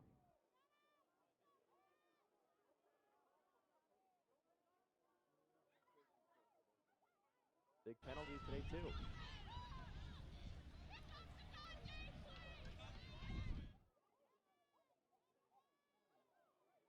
Ten-point ball game. Officials will be talking about where to mark the football, and they are marking it backward. Interference. Number 15 offensive on the pass offense. Interference. 15-yard penalty from the previous spot. Replay 1st down. Offensive pass interference is the call. Wow. So instead of a 10-yard penalty, it's 15 yards. Yep. Wayne State 1st and 25. Wayne State came out ahead on that one. About as good as you could come out ahead. Tight formation for the Beavers. Fakes the handoff. Pressure in the backfield right away. Alt has to throw, and it's intercepted right into the hands of Tate Heinrichs. The pressure from James Frank forced the interception. And Wayne State's in business with 6:23 to play. That's James Frank here. Gets through that line of scrimmage. Great pressure, and that's a mistake by Alt. He does not make those mistakes very often. That You'd rather take the sack in that situation than an interception. Neither are good, but just kind of force the ball right down the middle of the field. What a big play. Now Wayne State, 6:23 to go. Crazier things have happened, plus you've got all of your timeouts left. Need points here on this possession, no doubt about it. Wayne State was down by 17 points with 8.5 minutes remaining. Catch made and short gain. We'll see where the forward progress is spotted. Whistle is blown dead after a gain of 1. The Wildcats would really, and that was another flag down behind the play. It's roughing the passer. Oh my goodness. 15-yard penalty and play, automatic first down. About everything that's going wrong for Bemidji State is happening. Yeah. Yeah, they're hurting themselves. That's you just can't have those sort of penalties. You've got a 10-point lead. The clock's on your side. You're forced Wayne State to score. Take some time off the clock before they score. Now you're giving them another 15-yard penalty. Lou mentioned this. You mentioned this earlier in the broadcast. This Wayne State team does not. There is that late hit. It was late. Under pressure, Bone throws, ball up in the air. Receiver fell down. Did he catch that football? He did. Kendrick Watkins Hogue was sitting on the ground, and he caught the pass. What a play. Oh, my goodness. First of all, that had to be a perfect pass, and then Kendrick Watkins Hogue with great concentration. Oh, my. That's an incredible play between both those guys. Sports Center top 10, anybody? Oh, my goodness. NCN top 10. For sure.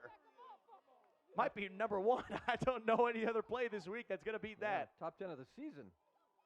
Looking to throw. Bone outside. Over and incomplete.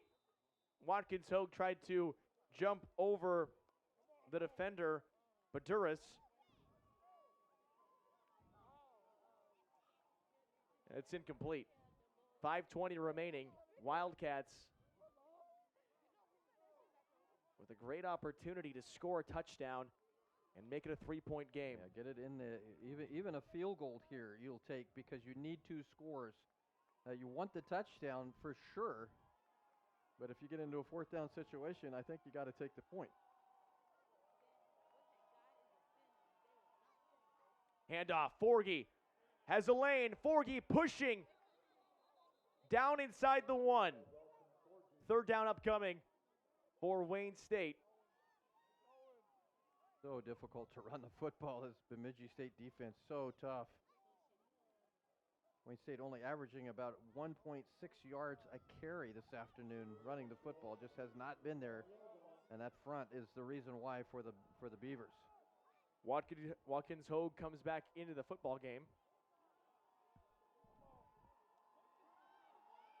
3rd and 1 in the shotgun. Latravius Boyd back there with Nick Bowen. Bowen keeps. Ooh. Bowen hit and goes down short of the goal line. Bemidji State continues to win the short yardage battle. I tell you what, against just about everybody else, this is a touchdown. Nick Bowen taking the ball right at the goal line. He gets absolutely stood up and knocked backwards. Great goal line defense. Injured player with 4:14 to play. And with that, we will take a Chris Graham quick break as Chris Graham gets checked out by the trainers.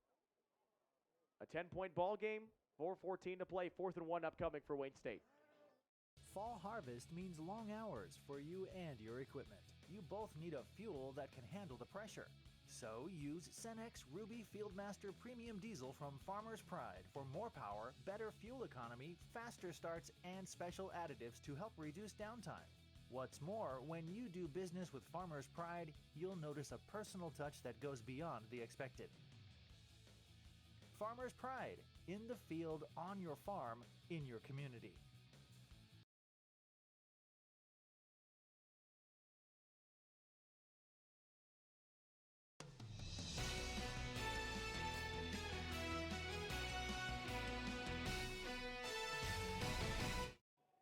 .414 remaining as Nick Bowen This insane catch from Kedrick Watkins-Hogue on the ground, catches it over his head. It was a great pass, too. I mean, that pass had to be perfect. And Watkins-Hogue, what concentration.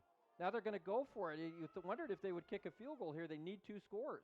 And Bone keeps. Bowen, no! Didn't make it. Stuffed short of the goal line. Well, it's easy to say up here. You need 2 scores. You understand you're down at the 1-yard line. It's feast or famine. The good thing is that Bemidji State's got the ball at their own 1-yard line. The bad news is there's 4:04 to go. You need 2 scores. The Beavers stand tall again. One of the best defenses probably in all of Division II, showing why they are a top-notch team and a top-notch defense. Offense comes back out for Bemidji State. Wayne State might have to show some pressure here. Alt in the gun. Keeps it himself. Brandon Alt with a quick lane. Gets tackled. Across the 5-yard line down to the 6. And now for the Beavers, it's about running clock. You got the 2-score lead. Wayne State, you force it, if you can, pick up a first down and make Wayne State start thinking about burning those timeouts. But Wayne State needs the ball twice. That's why, again, it's a tough decision. You have the ball at the 1-yard line. I understand why you go for it there, but you also, if you don't get it, that's kind of feast or famine, because now you still need 2 scores. Field goal could have made it a 7-point game, but it's a lot easier to say after it's happened. Here comes the blitz.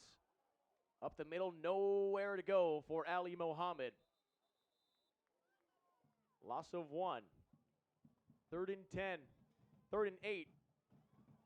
With 3 minutes remaining. Called 3rd and 7 from the 7-yard line. Excuse me, the 5-yard line. 10-point ball game. Bemidji State with the lead and the football. First down here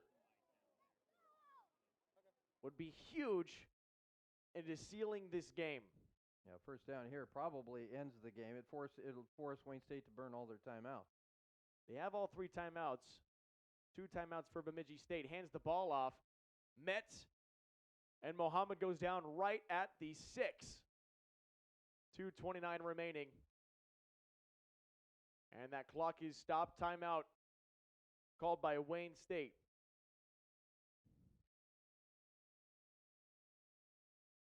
.229 remaining, 33-23, a 10-point lead, and the Bemidji State Beavers will punt it back to the Wildcats when we come back on News Channel Nebraska.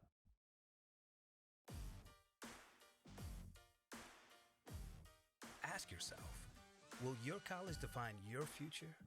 Strengthen your confidence? Prepare you for success? The college you choose today will last a lifetime. That's why students who want to lead tomorrow make Wayne State College their first choice. Go to explorewaynestate.college.com to find out how a quality education at an affordable cost is the right choice. NCN Sports is sponsored by Currency. Visit gocurrency.com for details. And by Boardman Construction, voted best residential roofer in Northeast Nebraska.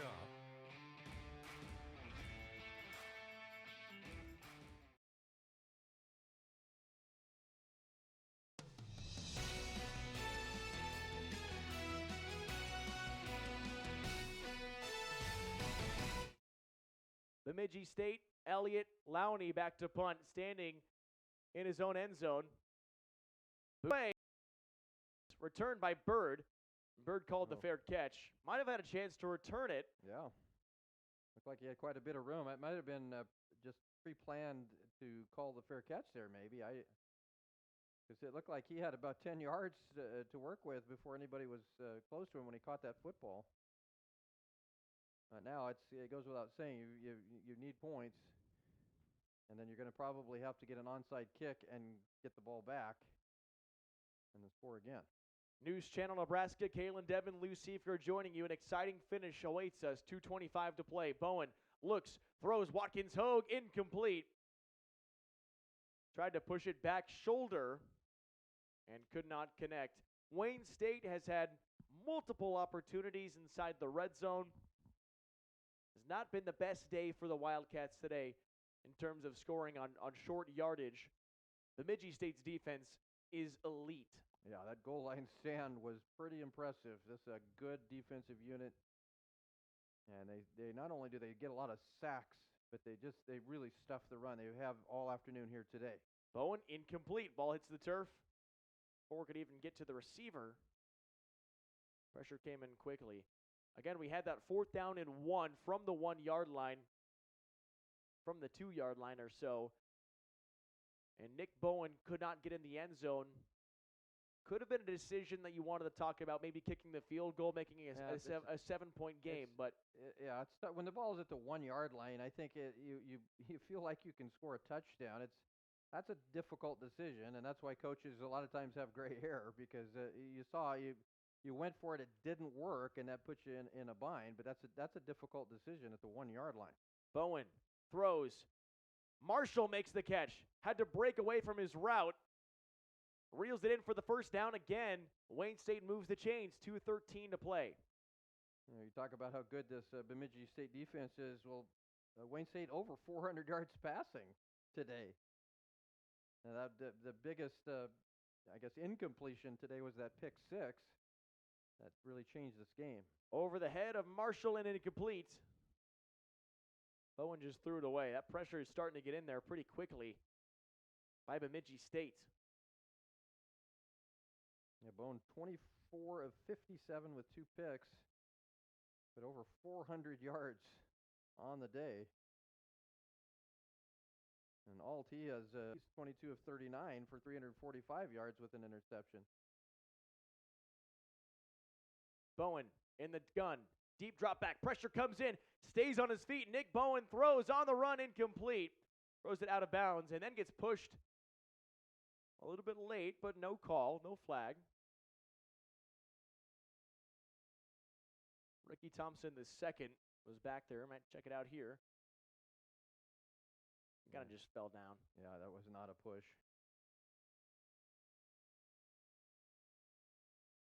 Now an injured Wildcat. Nolan Ulrich catching his breath down there. He walks off the field.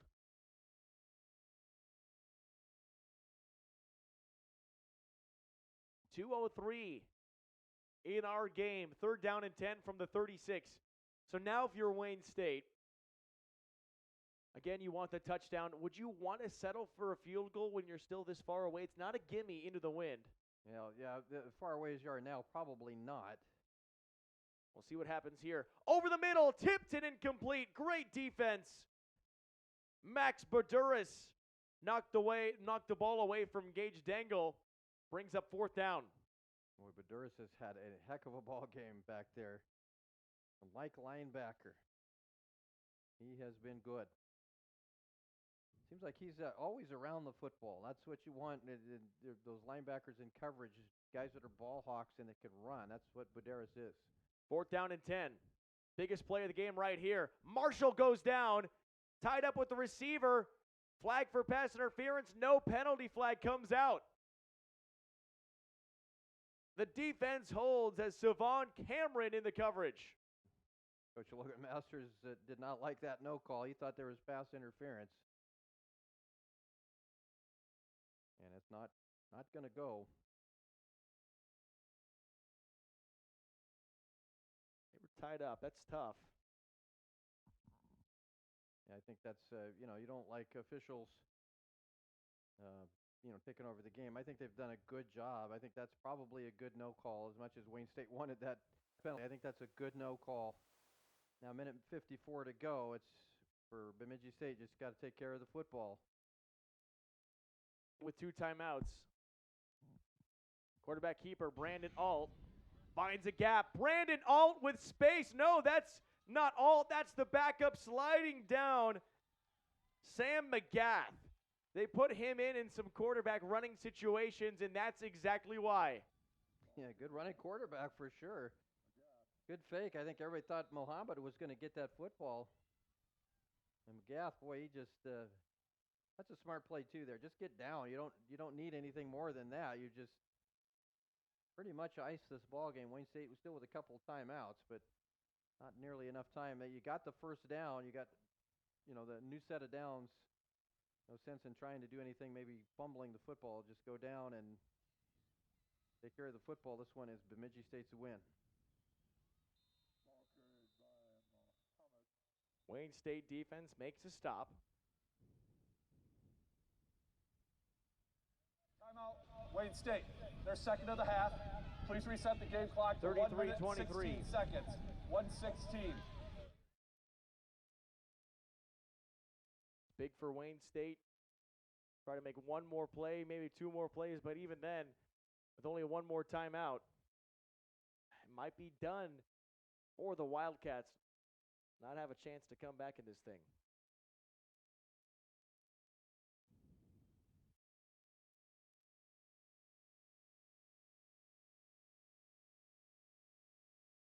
(33-23) as Bemidji State comes up with a second down and long. Yeah, it's just at this stage now you do get conservative. Now you just take care of the football. The only thing that would give Wayne State any hope at all would be a turnover. And they just used their next to last timeout, minute 16 to go. Unless you have some catastrophic errors for Bemidji State, then they're going to win this football game. Play made in the backfield as McGath goes down. 1:05 to play. And one more timeout from Logan Masters, and I think Masters is saying that he had the timeout called a little bit earlier. More time bled off the clock a little bit. Timeout, Wayne State. Their final one of the half. Please reset the game clock to 1 minute and 10 seconds. 1:10. So adding 7 back on there.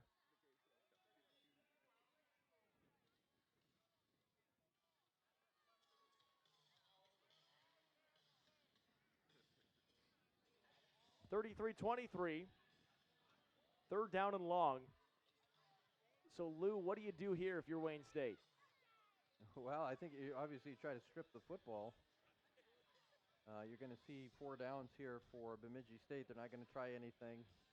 Just going to run the football, run the clock. You don't have any timeouts left. There's no reason for, I guess it is a first down. No, it's not. Third down. Looking at the wrong one. Anyway, third down here. You're not going to do anything silly if you're Bemidji State. You're just going to take care of the football. With no timeouts left for Wayne State, again, unless you do something catastrophic, you got the game won. Mohammed goes down after the short gain of 4 yards. And no more timeouts for Wayne State to stop it. You run this clock down, you snap it on 4th down, and see what you can get out of that, and then that leaves Wayne State with only a handful of seconds to work with.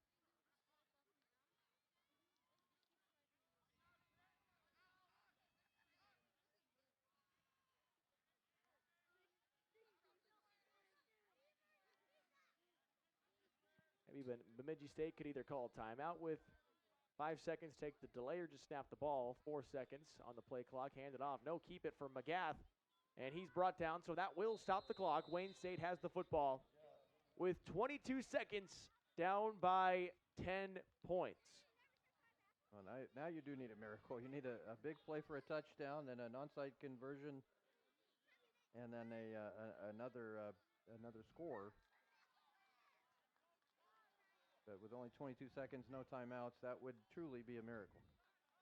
Bemidji State, they hold on, will become 5-1, move up in the rankings. They had plenty of big plays today. Wayne State had multiple opportunities, just could not capitalize on a few of them. As Bone rolling, we'll just throw it out of bounds. As 6 seconds run off the clock. Bemidji State had the bye week, which I think that certainly helps you. And so it gives you an opportunity to prepare for Wayne State, but it also coming off a loss to Minnesota State, which is the 4th-ranked team in the country. That's a good game. It was 27-24. But they are still in the hunt here for at least a share, probably, of the Northern Sun Conference Championship. If anybody's able to beat Minnesota State, that'll be a tough task. But Travius Boyd on the handoff and leaps over a tackle and brought down by Sorby with only 8 seconds, and that will be the final play of the ball game as Bemidji State, with a huge win in the NSIC, they go on the road and take down Wayne State 33-23. Final score in our ball game. And Logan Masters suffers his first loss at home as head coach of Wayne State, while Brett Bolte moves to 13-3 in the last 2 seasons on the road. Beavers really are road warriors. Yeah, this is a good football team, this Bemidji State. They do everything well. They defend well. They have great, especially the passing game, but able to run the ball when they need to. And if you do the little things well, when you come on in road games like this, your chances of winning go up. This is a good football team, and no shame in losing to these guys. But I think Wayne State also, they can see some of the things they left out there, and certainly that last goal line stand. What can you do better? But I think you got to take your hat off to these guys. This Beaver bunch, this is a good football team. 33-23, the final score as Bemidji State takes down Wayne State. We've got our interviews, our top plays, and more coming up next on NCN. Hi, this is Dr. Kim. Chiropractic care is great for children, babies, and pregnant women. Chiropractic has been shown to make a pregnancy more smooth, less painful, and an easier delivery. Chiropractic has helped babies with colic, acid reflux, and many other things. Hi, my name's Josie Clark, and I'm a PA. I understand the importance of chiropractor in raising healthy kids and having a comfortable pregnancy. Call Dr. Kim today.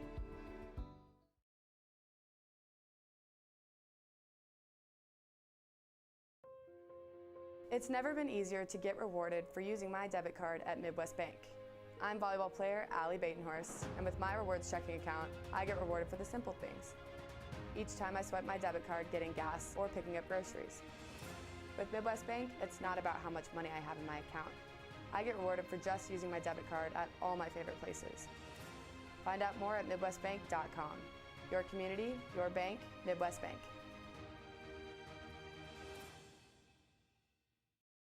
NCN Sports is brought to you by Borgman Construction. They get the work done with their own crew, never outsourcing the job. Voted best residential roofer in Northeast Nebraska. And by Region 4 Behavioral Health. Affordable, accessible, quality mental health and substance abuse services.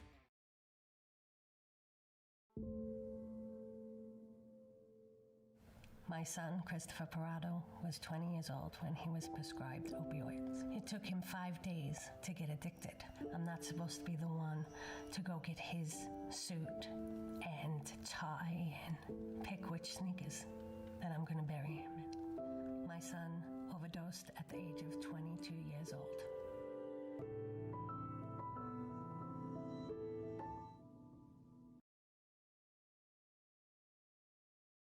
At Elkhorn Valley Bank, we believe in local. It's something we live by. It's something we're proud of.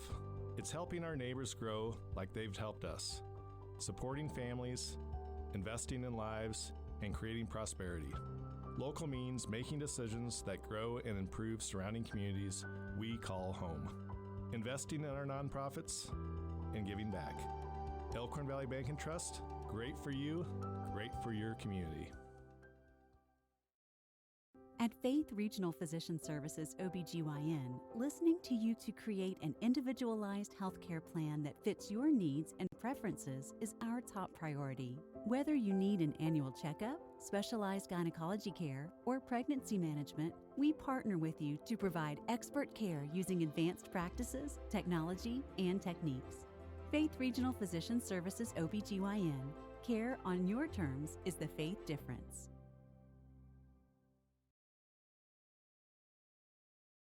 Does your business need quick, competitive financing for heavy machinery, trucks, or other equipment? Currency is here to help. Whether you're financing construction equipment, farm equipment, trucks, trailers, or any other big-ticket item, Currency will automatically find the best rates. Currency facilitates loans for up to $500,000 with repayment terms up to 72 months. It's fast, easy, and free to use. Visit gocurrency.com and apply today.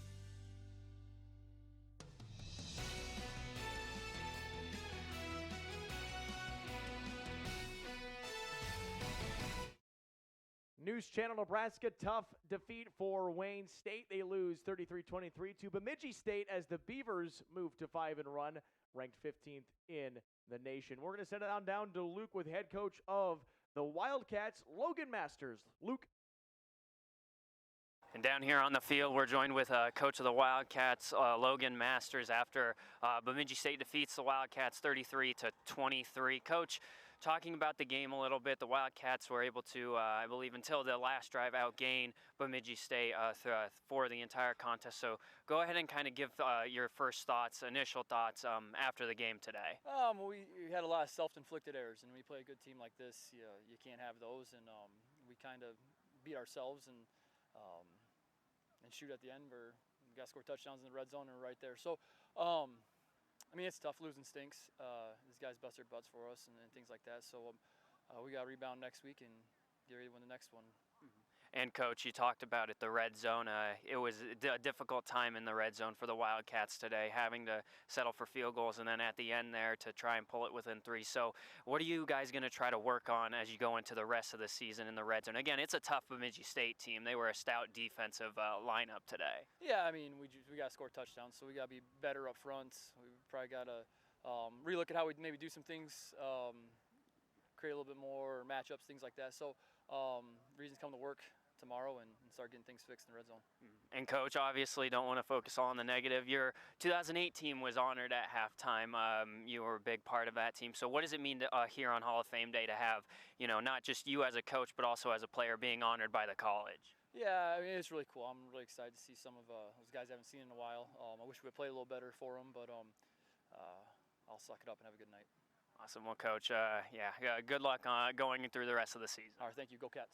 Yeah, and we'll bring in Ashton over here. Ashton had a great day today. I was doing my sideline report, and you got a touchdown today, 155 yards and the added touchdown. The Wildcats passing did really good today. I believe 451 yards passing total. So for you today, what were you seeing on that touchdown, which kind of got the Wildcats going and almost had them right at the precipice of victory? I mean, they were giving us looks, the inside passes, so that's really what sprung that, but it's a lot easier when you have your other guys on the outside. I mean, Kendrick Watkins-Hogue and Trevor Marshall make it so much easier, drawing a lot of attention away from me, giving me the opportunity to make plays like that. Yeah, and not just the touchdown, you also had a big, I believe it was 3rd or 4th down conversion in the second half. And you were looking towards the sidelines, and it kind of looked like you didn't know exactly what you were doing. Can you kind of talk me through that? Because you ended up catching and giving the Wildcats a big first down. Yeah, so sometimes we misinterpret signals a little bit. We have a lot of different plays. So that one, I got the signal in late. Me and Nick kind of looked at each other. We kind of talked it over, and I kind of just knew what was going to happen from then. Perfect. And Ashton, going into the rest of the season, Wildcats controlling the time of possession today and the passing game was getting going. What are some things that you think the Wildcats are going to need to improve on offensively as we head into the latter stages of the season? Yeah, I mean, it was pretty evident today. We kind of shot ourselves in the foot with turnovers and in the red zone. I mean, if the score shows anything today, it shows that we can play with a team like this. We showed it last week. So the margin of error is small now, but we know we still have a lot to play for. Still a chance to make the playoffs. We did it last year, so we plan on doing it again. Awesome, Ashton. Congrats on being our player of the game, and good luck the rest of the way. Thank you so much. And we'll send it back up to Kaylin and Lou one last time here on News Channel Nebraska. Thank you very much, Luke, Kaylin, and Lou here on NCN. Really good game today from both teams, Bemidji State and Wayne State. We got our top plays. We'll tell you exactly how the game wrapped up between the Wildcats and the Beavers. The famous water tower in Wayne, America. Bemidji State came into the game ranked 15th in the country, 4-1 on the season. Wayne State 5-1, had not lost under Logan Masters at home, was 9-0 until today. Started off with Brandon Alt. Nice little check down throw out to his running back. It was A great play made by Sage Booker, 35 yards into the end zone. Beavers strike first, 7-0. Now have another play inside the 5-yard line, go up top for the big wide receiver. Dell Duncan Busby caught his first touchdown of 2 today and made it a 14-0 game. Wayne State was able to move the football a little bit and give their offense a chance. It came down to a field goal, and this kick was good. That was the first points for Wayne State. Was able to tack on that field goal, 14-6 at this point. Now 14-9 after all 3 field goals made. Looking deep, Dell Duncan Busby, a huge touchdown, 50 yards into the end zone as Bemidji State takes the momentum again. Had an opportunity to score again. Looked like they might have had Sage Booker down, Ali Mohammed down. Instead, he breaks through and finds the end zone for the touchdown. 27-9 at this point. Wayne State needing a little bit of momentum. 1st and 10, pushing forward. Nick Bowen finds his way in and scores and makes it a little bit closer of a game. Wildcats just trying to find some momentum to come back in this ball game. In the 4th quarter now, 27-16. This ball is tipped and intercepted on the return. A huge play from Caleb Young, pick 6, 63 yards. Bemidji State thought they might have had the game winner right there, put the icing on the cake, but the very next play, looking over the middle, Ashton Schmaderer, our player of the game, 75 yards to the end zone, and all of a sudden, Wayne State makes it a 10-point game, but the Wildcats not able to convert, not able to score another touchdown, had the ball 4th and 1, and turned it over on downs inside the red zone on the goal line.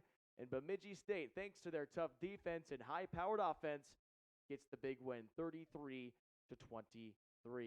Well, thank you so much for joining us on News Channel Nebraska. Connor Luby in the truck. Lou Siefker, thanks for doing some great analysis as always. My name is Kalen Debin for another edition of Wayne State Football on News Channel Nebraska. Have a great rest of your Saturday.